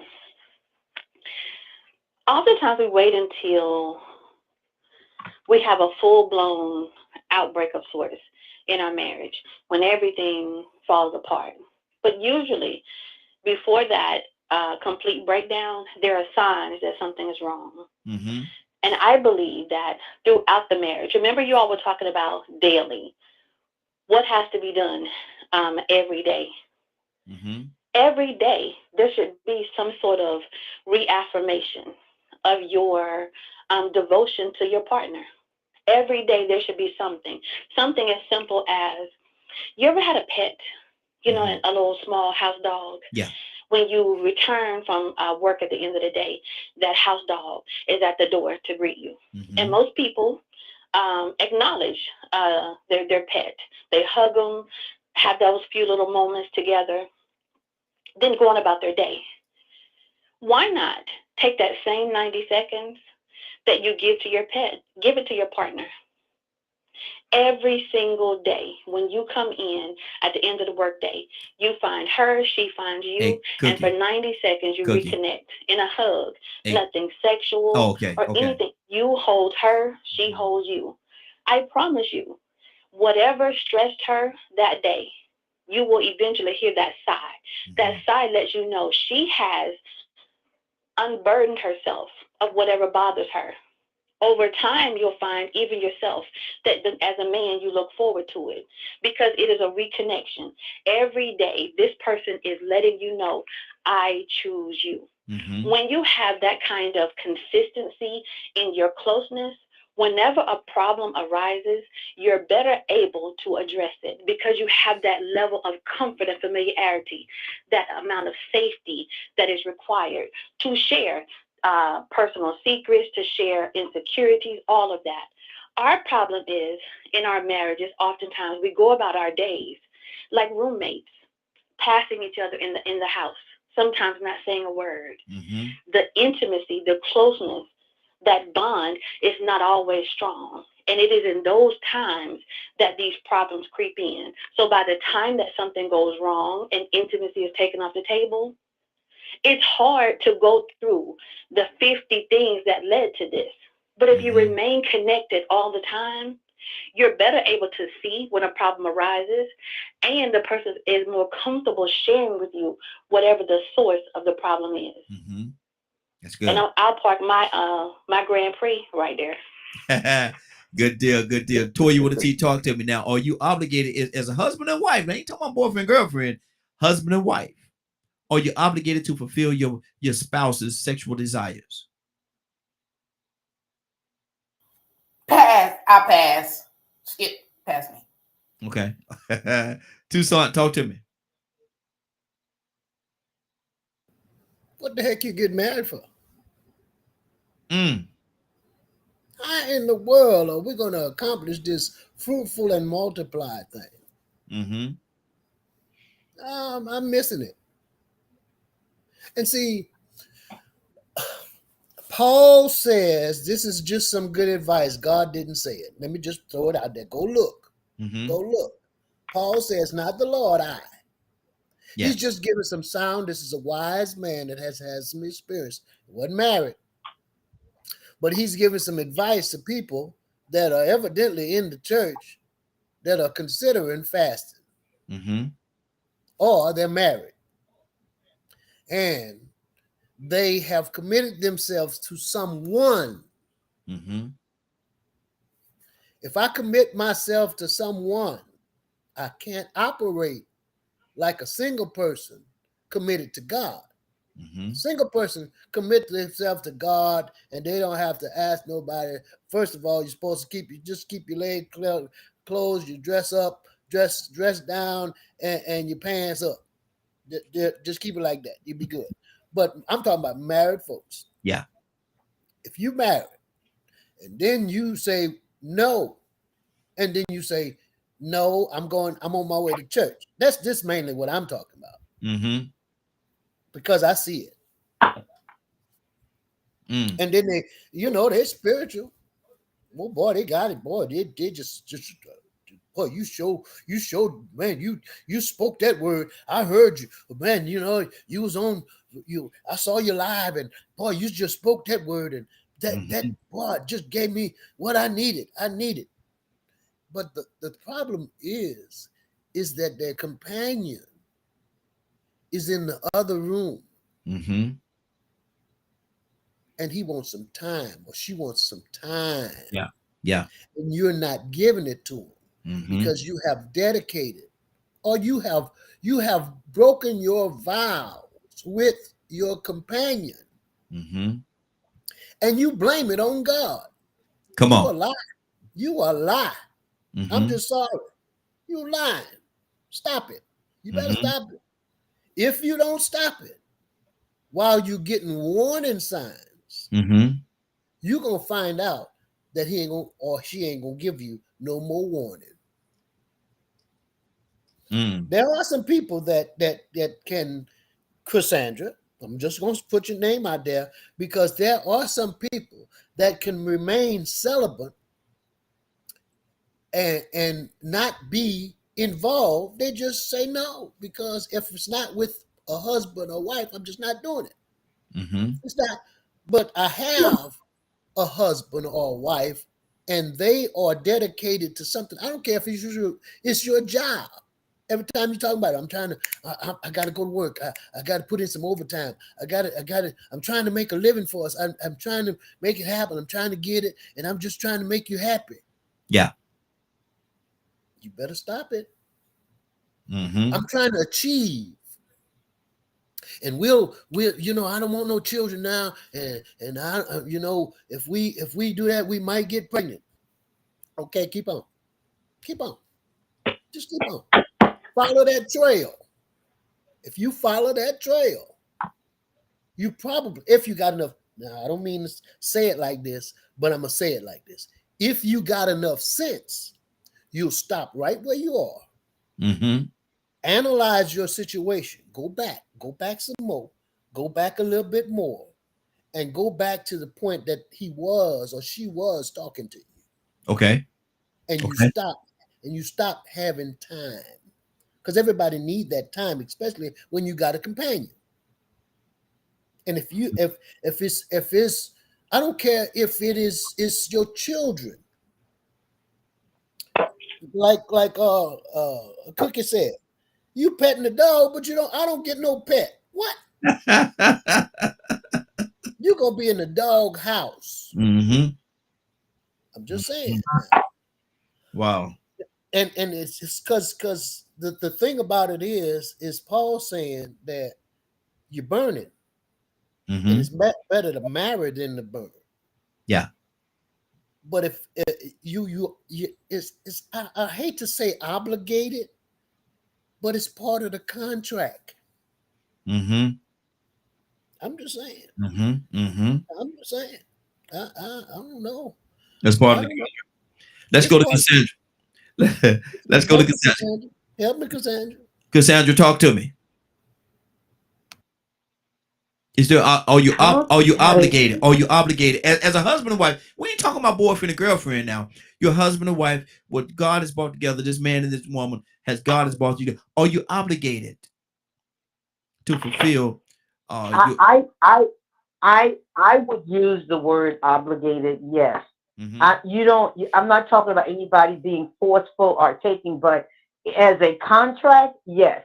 I believe there's a verbal contract with the vows that we take to each other. So yes, in that instance, I would say obligated, because it's contractual as far as I'm concerned, verbal, but yes, it's a contract. Mm-hmm. So everybody needs to play their part, do what they need to do to make the marriage what it needs to be. And regardless of how spiritual we are, there are parts that go to it, and it's just not about procreate. Well, because then that'll be a whole nother argument. And it's just not about having sex for to multiply. It's a pleasure thing, because even in Song of Solomon, you hear when he talks about her breasts, how beautiful her breasts are, and boom, boom, boom, boom, boom. Mm-hmm. So it's not just for procreating. It's about the attraction. It's about the way you feel when you, oh Lord, it's about the way you feel when you and your mate make love. It's something beautiful. It's something so awesome that I don't understand why anybody in a marriage would not want to make love to their partner. I don't get it. It's something wrong, and you need to take care of it. I don't care who you are. I don't care how deep or whatever you think you are. You need to make sure that each other are being satisfied. And my question is, if you don't want to, how did you get to the point where you became husband and wife? How did you get to that point? Because you don't just meet somebody and say, oh, I'm gonna marry that person. There's a process, a road that's traveled for you to get to the point where one person acts and the other person says yes, and hopefully there's some love and different things involved in that that bring you two together. So how did you get to the point where you are now husband and wife, and all of a sudden the sexual part just stops? What happened? Raheem, can I say something? Yes. Can I throw this in? Absolutely. Can we remember that the way that we marry people now, that's not biblically, that's not how it took place. Mm-hmm. People were put together through family, through parents or whatever. It wasn't just, ooh, I want to marry him. Most of the time they didn't even have a choice of who they married. Mm-hmm. The parents picked who they were going to marry. So now we have this thing where we get to choose. And I don't know, we make some Not so wise. what's the word? Not We so make some wise. jacked up. Mm-hmm. Yeah, we make some jacked up decisions on who we want to marry. Mm-hmm. We marry people for all kinds of reasons. It has nothing to do with love, with Yeah. God's will. It has nothing to do with it. Mm-hmm. He looked good. Yeah. Yeah. He got money. She got money. She built like a brick house. Woo woo woo. Whatever word term they use now. We use brick house in the 70s. Yeah. So you know, all of these things now the factors are different. Mm-hmm. Mm-hmm. Biblically, those people had lifelong marriages. Mm-hmm. Lifelong marriages. So, you know, we have to look at all of that. People choose who they want to be with, and that's okay. But they choose people for the wrong reasons now compared to back then. Exactly. Not everybody. Please. Absolutely. Not everybody. Absolutely. And I gotta take this opportunity to do my shout out this morning. My mama's watching. Good morning, mama. Love you, dear. Love you dearly. I just want to thank you for watching this morning. And TikTok said, Dr. Calhoun said, maybe they just married for money, and now the money is slowing down. Wow. Kurt, talk to me, brother. What do you mean? What is there to talk about? Hey, man, are you obligated? Are you obligated to fulfill your spouse's sexual desires and sexual needs? Am I obligated to fulfill my spouse's sexual desires and sexual needs? Yes. I am morally obligated to do that. Mm-hmm. I am spirit obligated to do that. And I am by nature obligated to do that. Mm-hmm. This is just my opinion, and I'm probably wrong. You know what I mean? I don't have a MD in the matter. But I think one of the biggest problems we have in relationships right now is nobody wants to accept any kind of responsibility and or obligations. Mm-hmm. I think it's like Sister Cookie said earlier. I remember her mentioning something about everybody wanting a ready-made man or a ready-made female. Mm-hmm. You know, I'm reminded of you know, when we talk spiritually, I think about such things as Proverbs 31, the virtuous woman. I think about such things as Proverbs, I think it's 9:19, that says, I'd rather live on the corner of the roof of the house than to deal with a quarrelsome and nagging woman. Mm-hmm. I'm reminded of all of those things that keep me as close as I can get to being an upright male as I can possibly be, an upright spouse as I can possibly be, a well-informed human being as I can possibly be. Because, see, at the end of the day, and I done said this one time before on your show, and I hope I don't get sent to the corner, but at the end of the day, somebody gonna bust too soon. Mm-hmm. If all you have is a physical relationship, at the end of the day, the moment's gonna come where somebody's gonna have to have a conversation, or both of y'all gonna lay there looking at the ceiling, looking stupid, embarrassed. Mm-hmm. We all done had those moments for whatever reason and whatever season and whatever happened. Maybe somebody farted. I don't know. Hey. But you'll have those moments Lord where Jesus. if you are not emotionally and mentally solid with your significant other, you will wind up laying there looking like a fool. Mm-hmm. So what do I say? I say it's rather simple. Take some time. Get to know your people. Get to know what you land with. Get to know who you land with. Get to know who you just walked in your house. Mm-hmm. You know, Brian, God has put me in some really wonderful, wonderful positions. And being honest and truthful, I have seen some things. Mm-hmm. I have seen some things that even had me like, what? Mm-hmm. Oh, I can't even say the word, but I can tell you this. I said, you must be out of your complete and utter mind. Mm-hmm. Where Yeah. if you looked at it on the surface, she a fool. She a fooler, mother. Mm-hmm. Great fooler. You walk in a house and literally, man, when I used to deliver furniture, man, literally, you stepping over chicken bones that's dry, still in the bowl. Wow. Literally, Raheem. Mm. Move a table and roaches running up your arm. Good Lord. But if you look at her, if you catch her outside of that house, Mm-hmm. oh, she'll fool you. Yeah. Yeah. You see what I'm saying? Mm-hmm. So people just need the difference in then and now. And I think what Cassandra was saying in a roundabout way, and I could be wrong, I might interpret it the wrong way. Wrap it up, Curtis. Mm-hmm. Is people have to get back to honestly getting to know one another. Mm-hmm. Wow. That's you good. got to get back to it. That's good. That's all I'm gonna say. I'm a land plane right there. 50 without Coast Guard plane. Good deal. 508-924-3521. 508-924-3521. One more time. 508-924-3521. Asking a question this morning. Or as a husband, now as a husband and wife, as a married couple, we ain't talking about boyfriend and girlfriend. As a married couple, are you obligated to fulfill your spouse's sexual desires? Toya, you want to talk now? Are you back with us?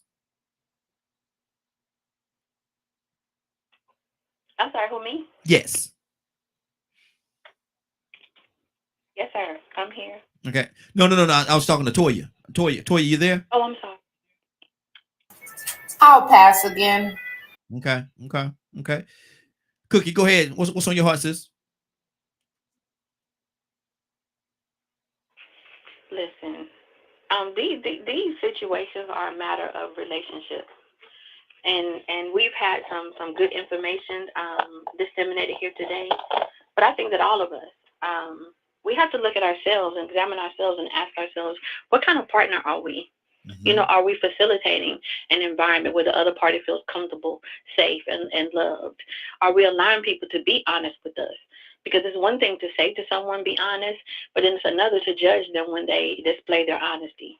All of us could operate with a better level of trust and humility, and also treasure the person that you're with.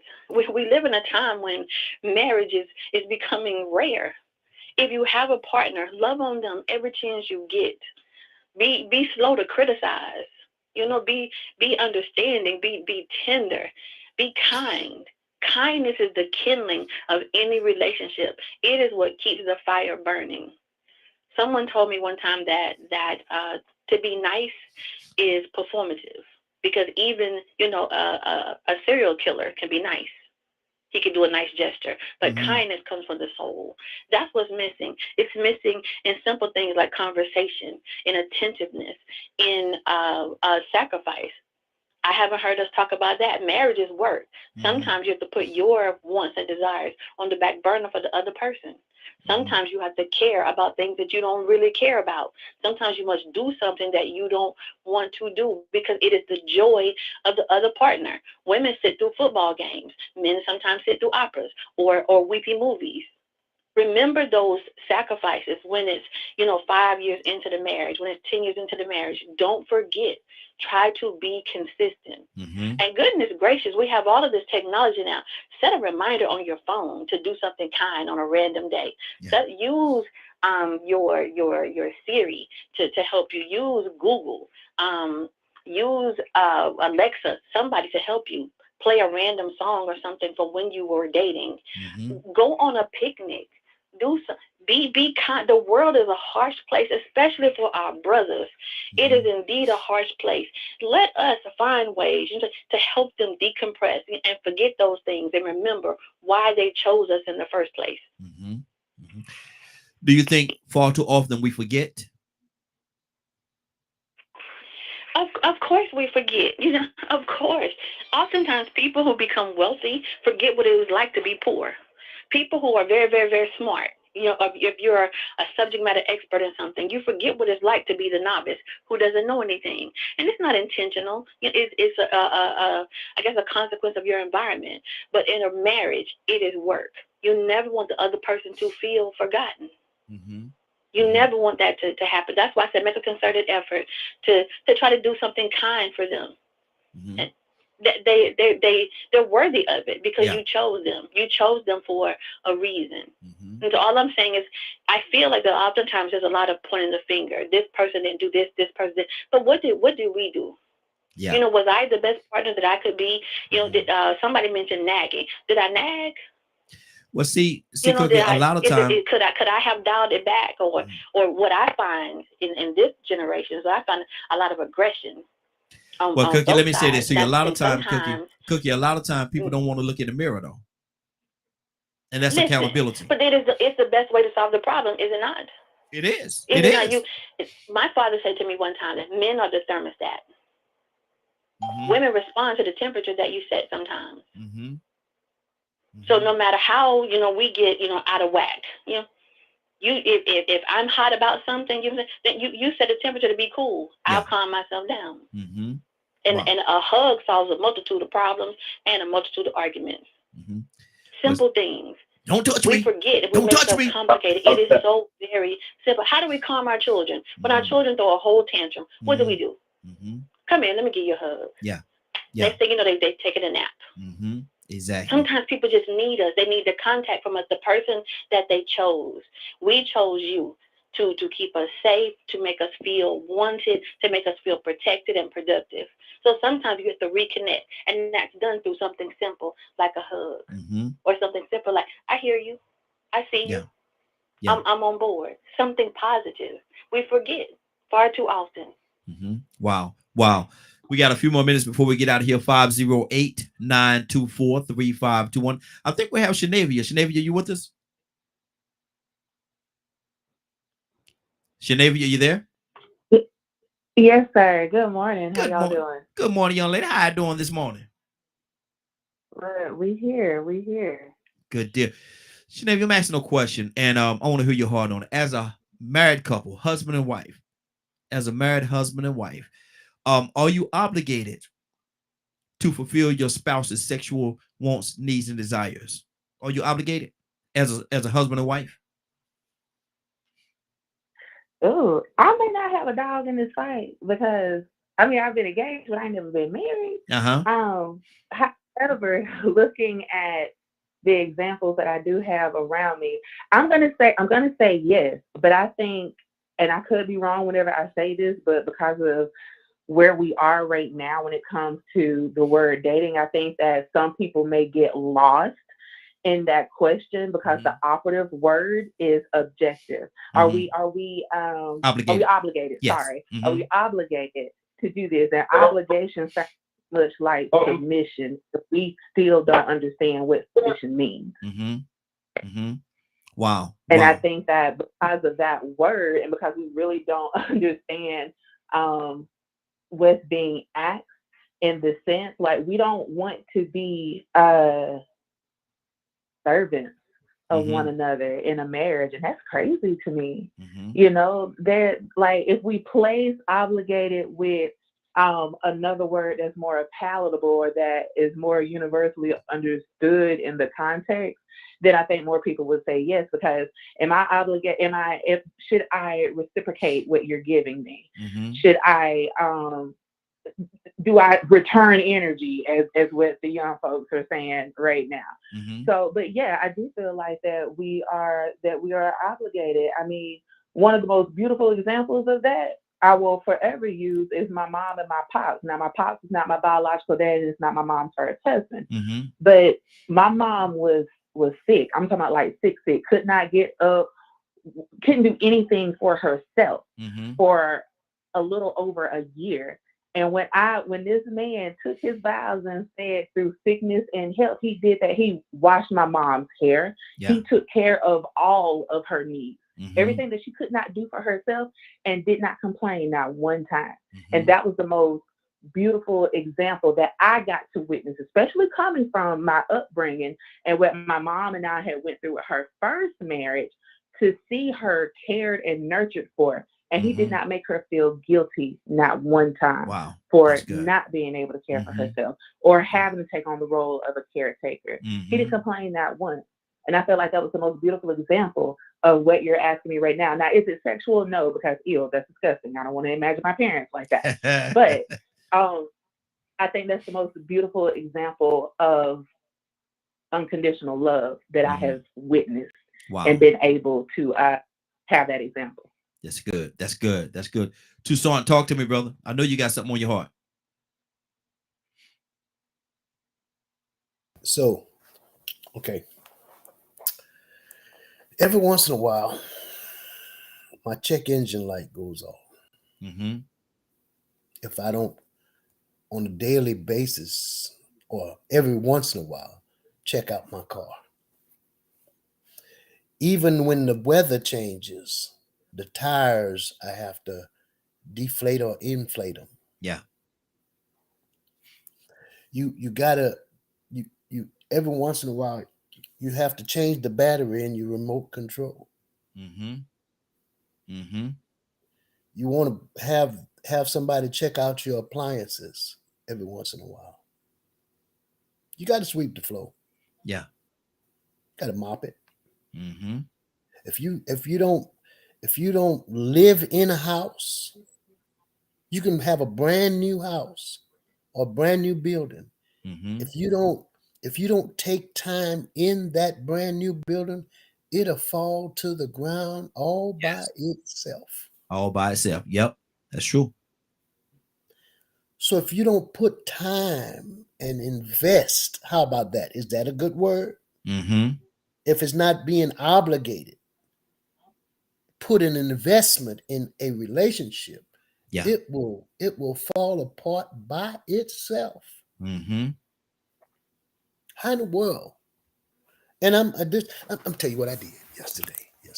It was simple, and it changed the whole thing. I'm not working today. Been off for a couple of weeks now. A week now. Got another week left. My wife's going to work. Mm-hmm. And yesterday, just about the time that she was about to come home, I went to check the mail. Mm-hmm. She drove up in the yard, and she had her jacket, she had her purse, she had her bag, and she had all the stuff in her hand.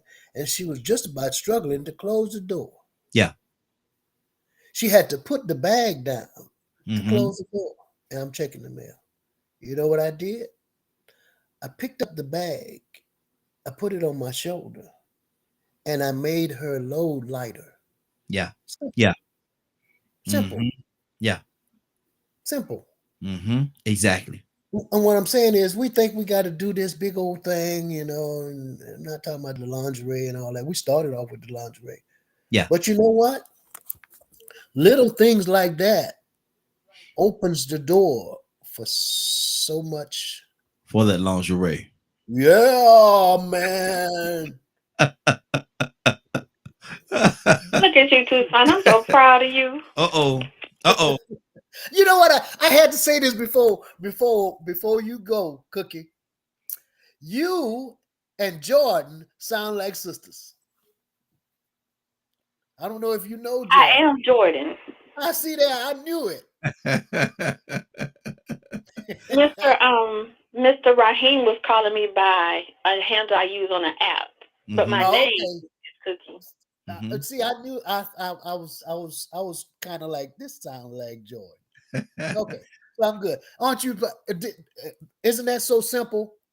When we are in a relationship, then we got to do something extra. Yeah.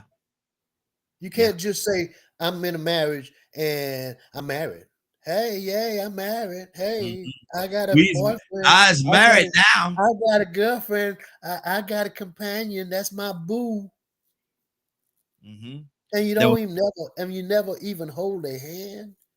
You know what? Mhm. You're gonna be sooner or later, you're gonna be by yourself. Mm-hmm. And they don't have to leave the house for you to be by yourself. Uh-oh. You wind up having a roommate Mhm. passing by each other in the Mhm. same house, and y'all scrub the wall to make sure that y'all don't touch one another. Mm. That's a sad situation to be in. Terrible. Terrible. I wouldn't want to live in it. I would not want to live in it at Just all. saying. Cassandra, talk to me. Cassandra, you there? Cassandra? Yeah, I'm here. Cassandra would put that smoke What are you detector talking out. He said you would turn the What did he say? he said you went to turn the smoke detector off. He said you're burning up something over there. Hey, Navy, yes, I did.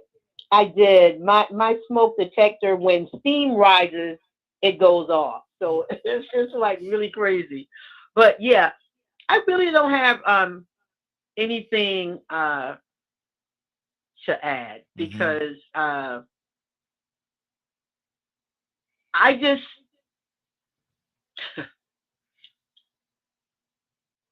dealing with so many people on a daily basis with marriages and hearing the different. The young lady, the new young lady, Cookie. Her, I love her talking because it's refreshing.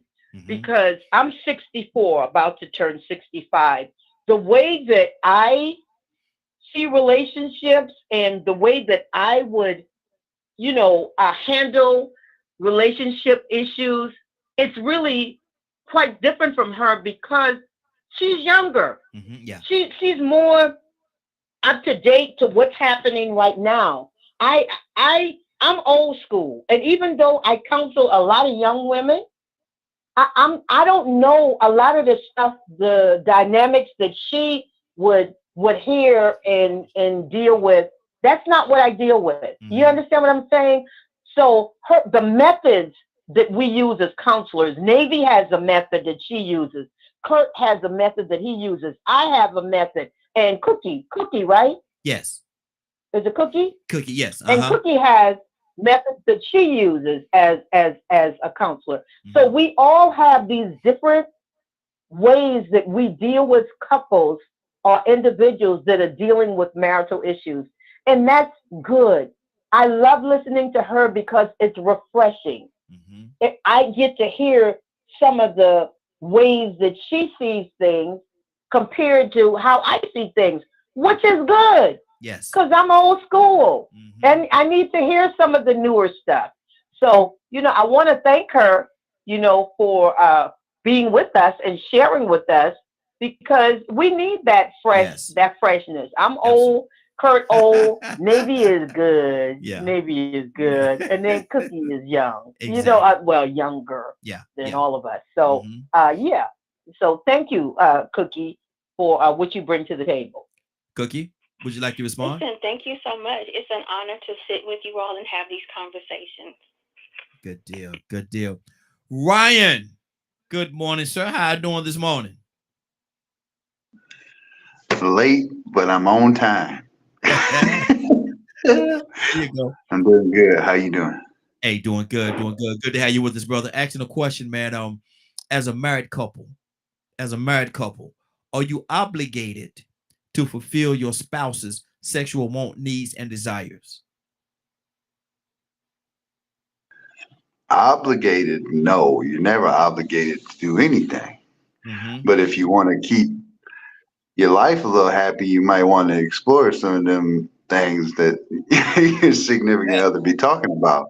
Yeah. Obligation is a strong word, and I guess it would really matter how far they trying to go. There's some things that this old dog ain't trying to do, you know what I'm saying?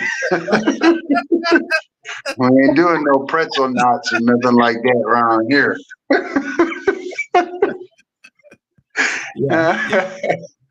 Lord. But that Ryan, you need to tell me you're not willing to swing from the chandelier? that chandelier gonna fall down. I don't think it's a chandelier made in heaven that can hold me. That chandelier gonna be broke. That chandelier gonna be broke. I'll tell you, that's gonna be a broke chandelier. I know I don't look it, but all of 6'3" and 280 pounds is not holding me. That chandelier, it won't even make it one circle. Won't even make it one circle. All you have to do is reinforce it, sir, and then all bets are off. Yes, ma'am. All right, then. That's a lot of reinforcements. Not reinforcement. Tucson, Badger got that drill in his hand right now, enforcing chandelier.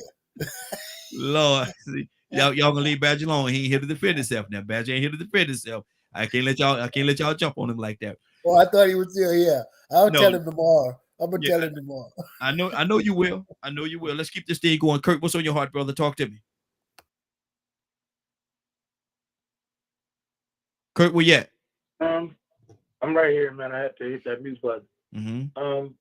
You know, for me, man, I just always try and exist in the realm of reality, man. You know what I mean? And like, you know, at the end of it all, man.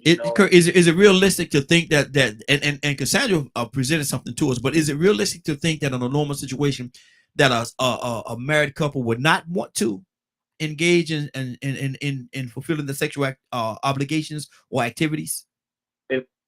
In today's world. Wow. Yeah. Wow. Man, I mean, you'd be surprised, man. People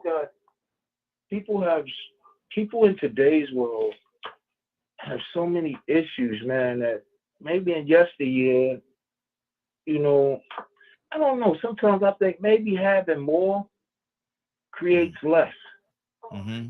You know, I don't know, man. Just the human psychic of today is it's just way different than what it was 20 years ago, what it was 30 years ago. You know what I mean? Like, you know, growing up, man, I grew up poor. You know what I mean? My mom and daddy didn't have a lot of money. You know what I mean? But they had each other, man, and that was worth more than anything that they could have been given. Like, sometimes I really don't understand. I don't understand. Okay, the world that we in now, it appears that it's more important to have the bag than it is to have the brother. It's more important to have the BBL than it is to have the sister. You know, it's more important to look like an anime cat than it is for you to be naturally stimulated, than it is for me to be naturally stimulated by your natural appearance. And I'm not plastic surgery and all that. That's not what I'm saying.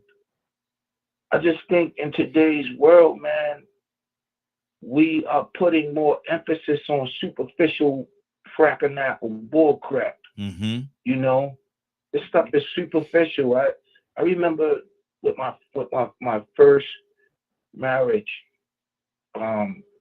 she had a breast reduction. Now, mind you, you know, when we met, you had them juggernauts, them two kids you was walking around with getting earned income credit.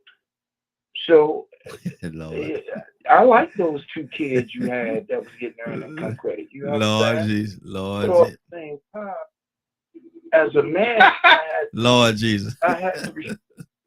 had to respect the fact that, okay, you're saying you're getting this for health reasons. Okay, well, I respect that. But once you got it, man, it mangled her body, man.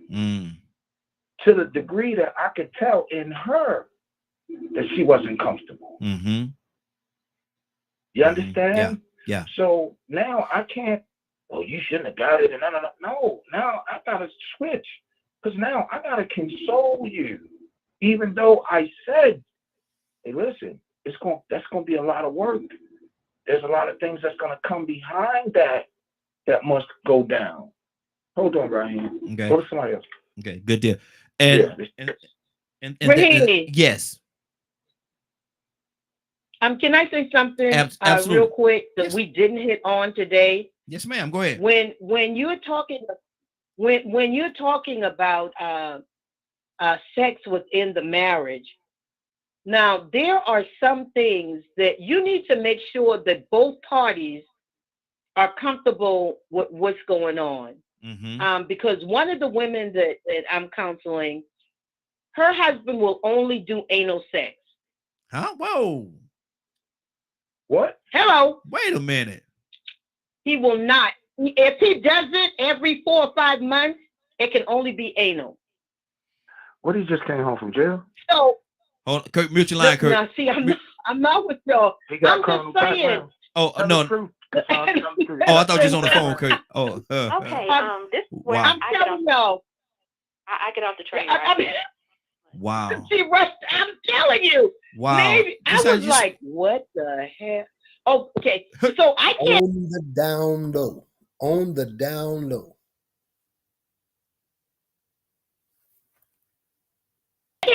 With me. I'm a woman. I have a VV, and you don't want the VV. Heck no. So we gotta make sure that people understand that it needs to be consensual. Whatever two people do in their bedroom, it's their business. But it has to be consensual between both parties. It has to be. So oh Lord, see, because now you this is way out wins, boy. You went way out with that one there, boy. So this is I just wanted to throw it out there because I thought about it. He on the down low. Ryan. What's that? Ryan, you don't want to say it? Okay, so Cassandra, right? Kind of find out the young lady I was working with, kind of find out her dude had just come home from jail. But I had pieced that together already. So she was like, "Oh, you know him?" I was like, "No, I don't know him. But I'm just going to keep it real. This is my opinion. There's no man that's going to lay beside a woman every single night and not want to. She come to bed maybe with a t-shirt on, no panties on, and the first thing he think about is, oh, I'm going in the back door. There's an issue there. Yeah. Either one,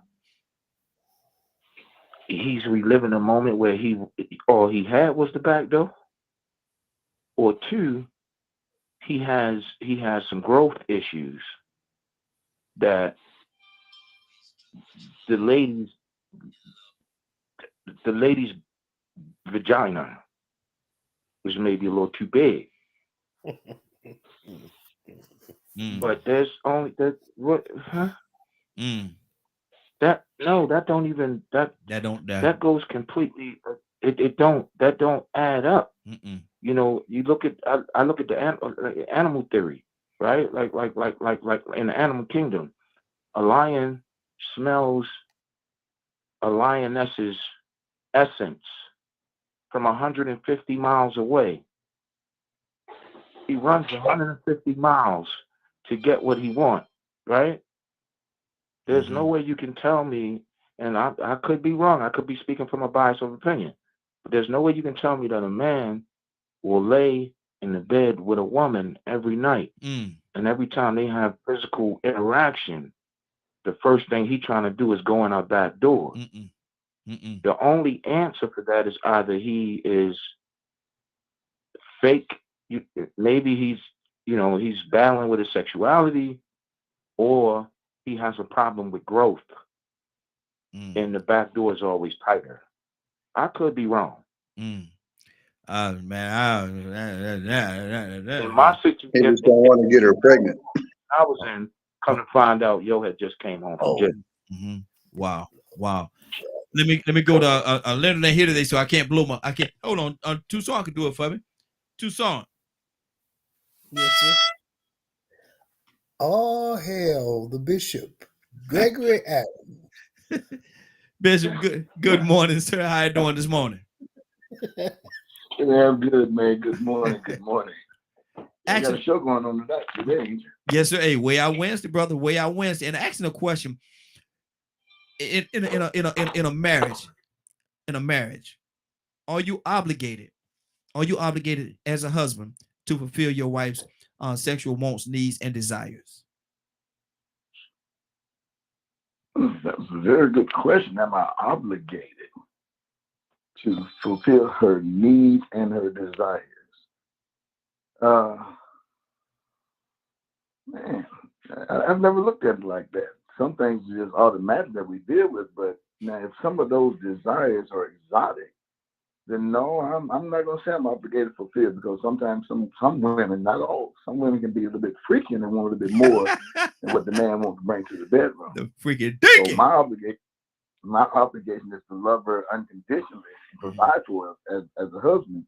But when it comes down to other pleasures, no, it's not my obligation to. But see, fulfill all her dreams and fantasies in the bedroom. But let me say this to you, and I can understand what you're saying, but if that's yours, and I'm not talking about yours, I'm just using one as an example. But if that's your wife, and again, I'm not talking about you particular you, but I'm just saying as a whole, if that's your wife and she have these urges that she want to have fulfilled, you as her husband is the one that she's going to come to, or the one she's quote unquote supposed to come to fulfill those things, those needs. She can't go outside, because now there's a whole different situation if she were to step outside to try to get those things fulfilled. So you as a husband, you don't feel that there's an obligation on your part to make sure that she's I'm not gonna say satisfied, I'm gonna say satisfied. There are some major responsibilities we as husbands have for our wife, and I'm going to press that issue as much as I can to make sure I do everything I can to appease her or please her.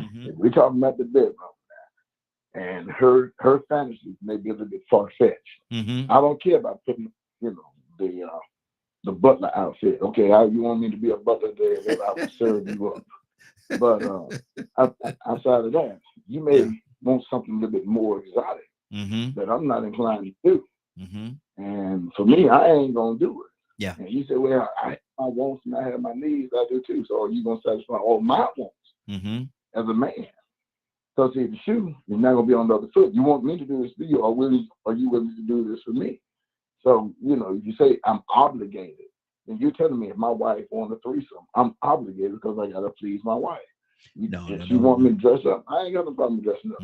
She want to dress down, but there are certain places that, even in our physical part of relations, there are some things that I just have to be very careful not to do, because it's not all that pleasing or acceptable. Not so much with man, but with God to some degree. So I gotta be careful. What kind of freaky dicky mess is this? You want to do what? Yeah.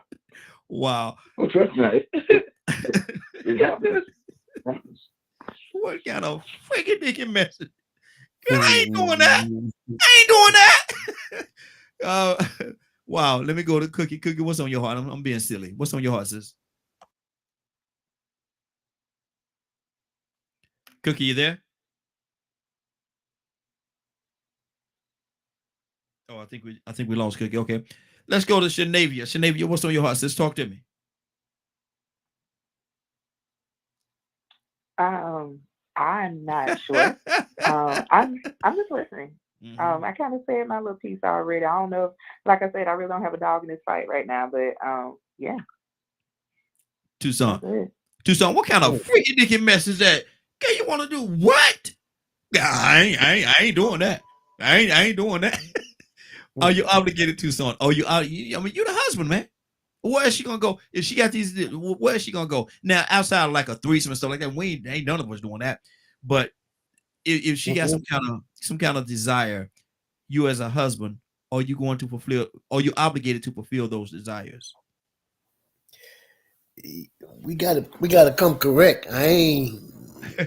Look, man, come on now. Look, Cassandra, you blew my mind.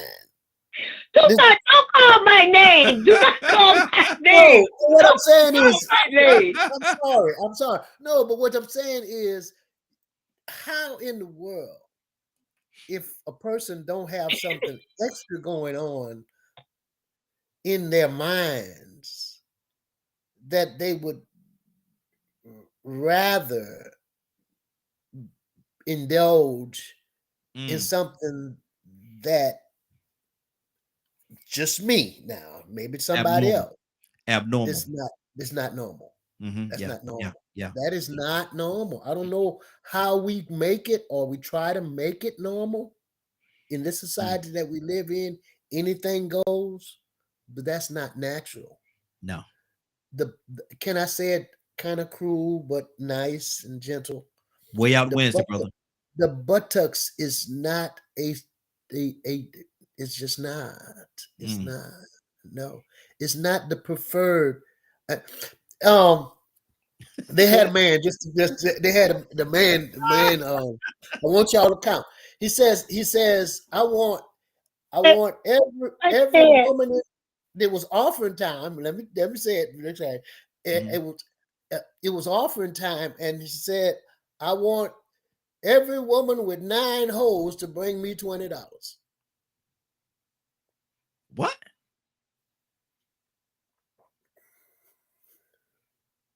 I know you. I know where you at. Go ahead.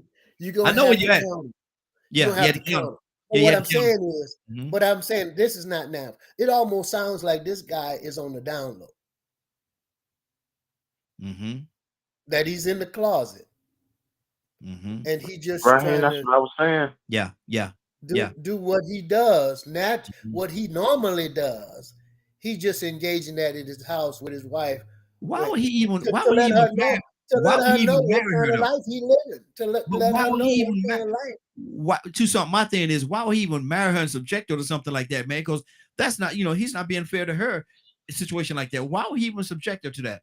It don't make this is. But you know that Atlanta is known for men being on the down low. Yeah. Right. And that has been since I've lived in Atlanta.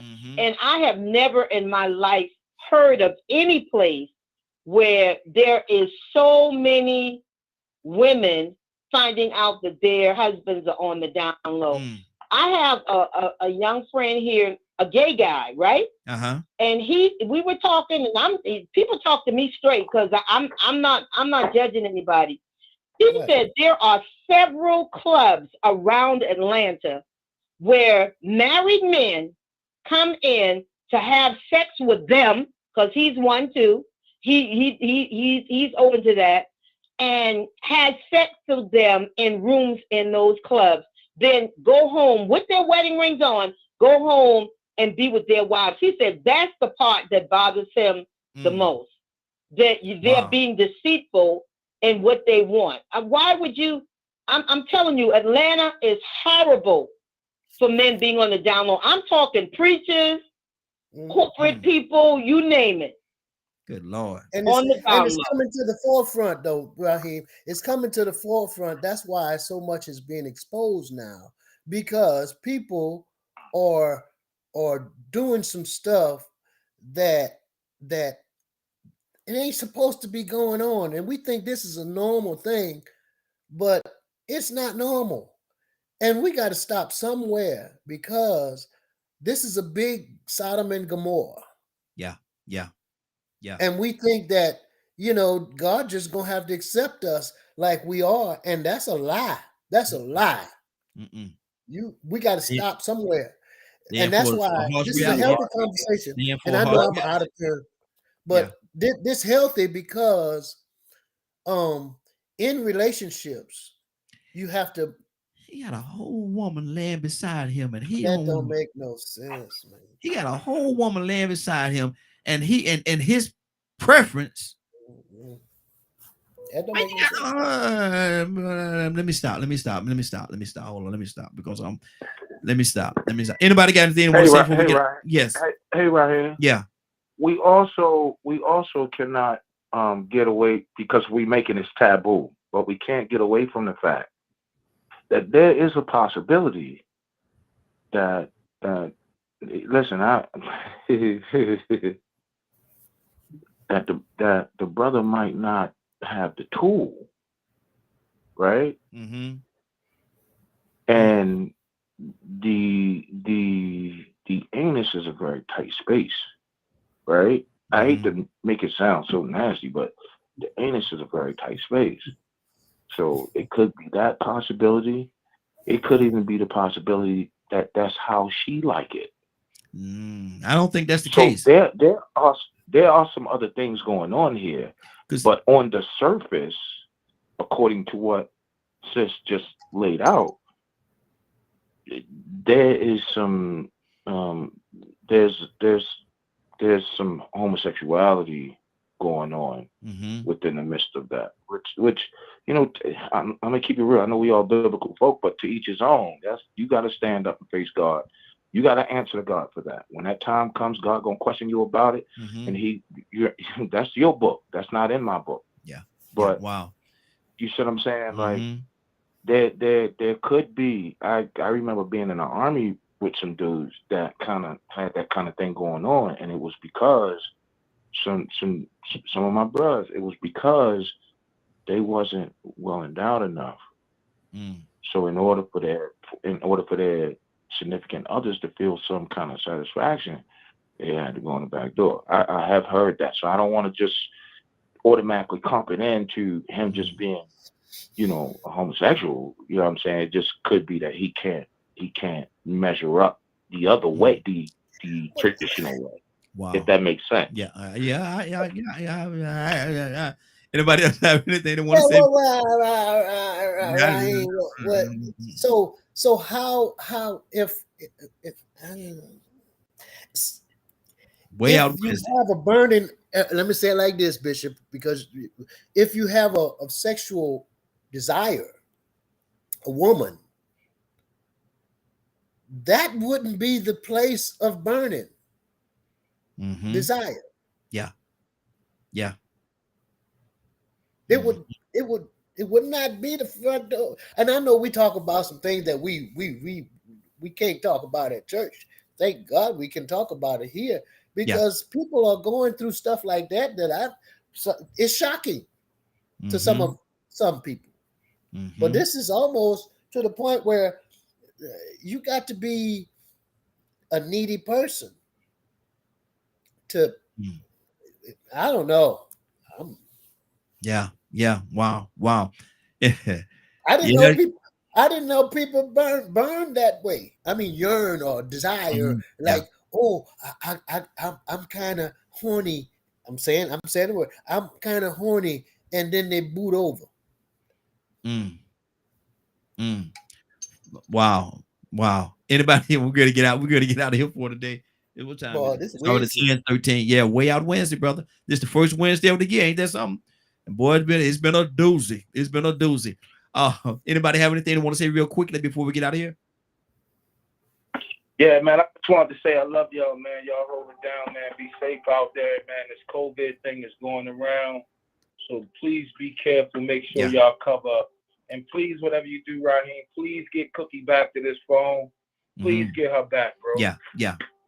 Absolutely. She had to hang up. She had hung up a little bit earlier, but hopefully she'll call back in on us tomorrow. Anybody else have anything they want to say before we get out of here? Anything else? Okay, good deal. Let me go. Cassandra. Yes, if you have missed any part of this show and would like to hear it in its entirety, you can tune into DKMmedia.com at 3 p.m. Eastern Standard Time. Girl, you nailed it. Bishop,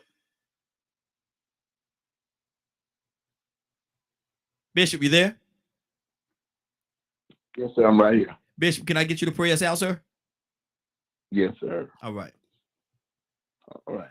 Heavenly Father, we come before you at this present hour. First, giving you thanks and praise, Lord God, for allowing us to be able to come into the year 2024, Father God, with hopes and aspirations, Lord God, of being more of your servant, demonstrating love and forgiveness, Lord God, demonstrating compassion, Lord God, having the joy of you in our lives. We ask, Father God, to really continue to bless the callers and those that listen to DKM Media, and radio, Lord God. Bless Raheem as he tries to put forth a platform each day that cultivates the minds of those who listen.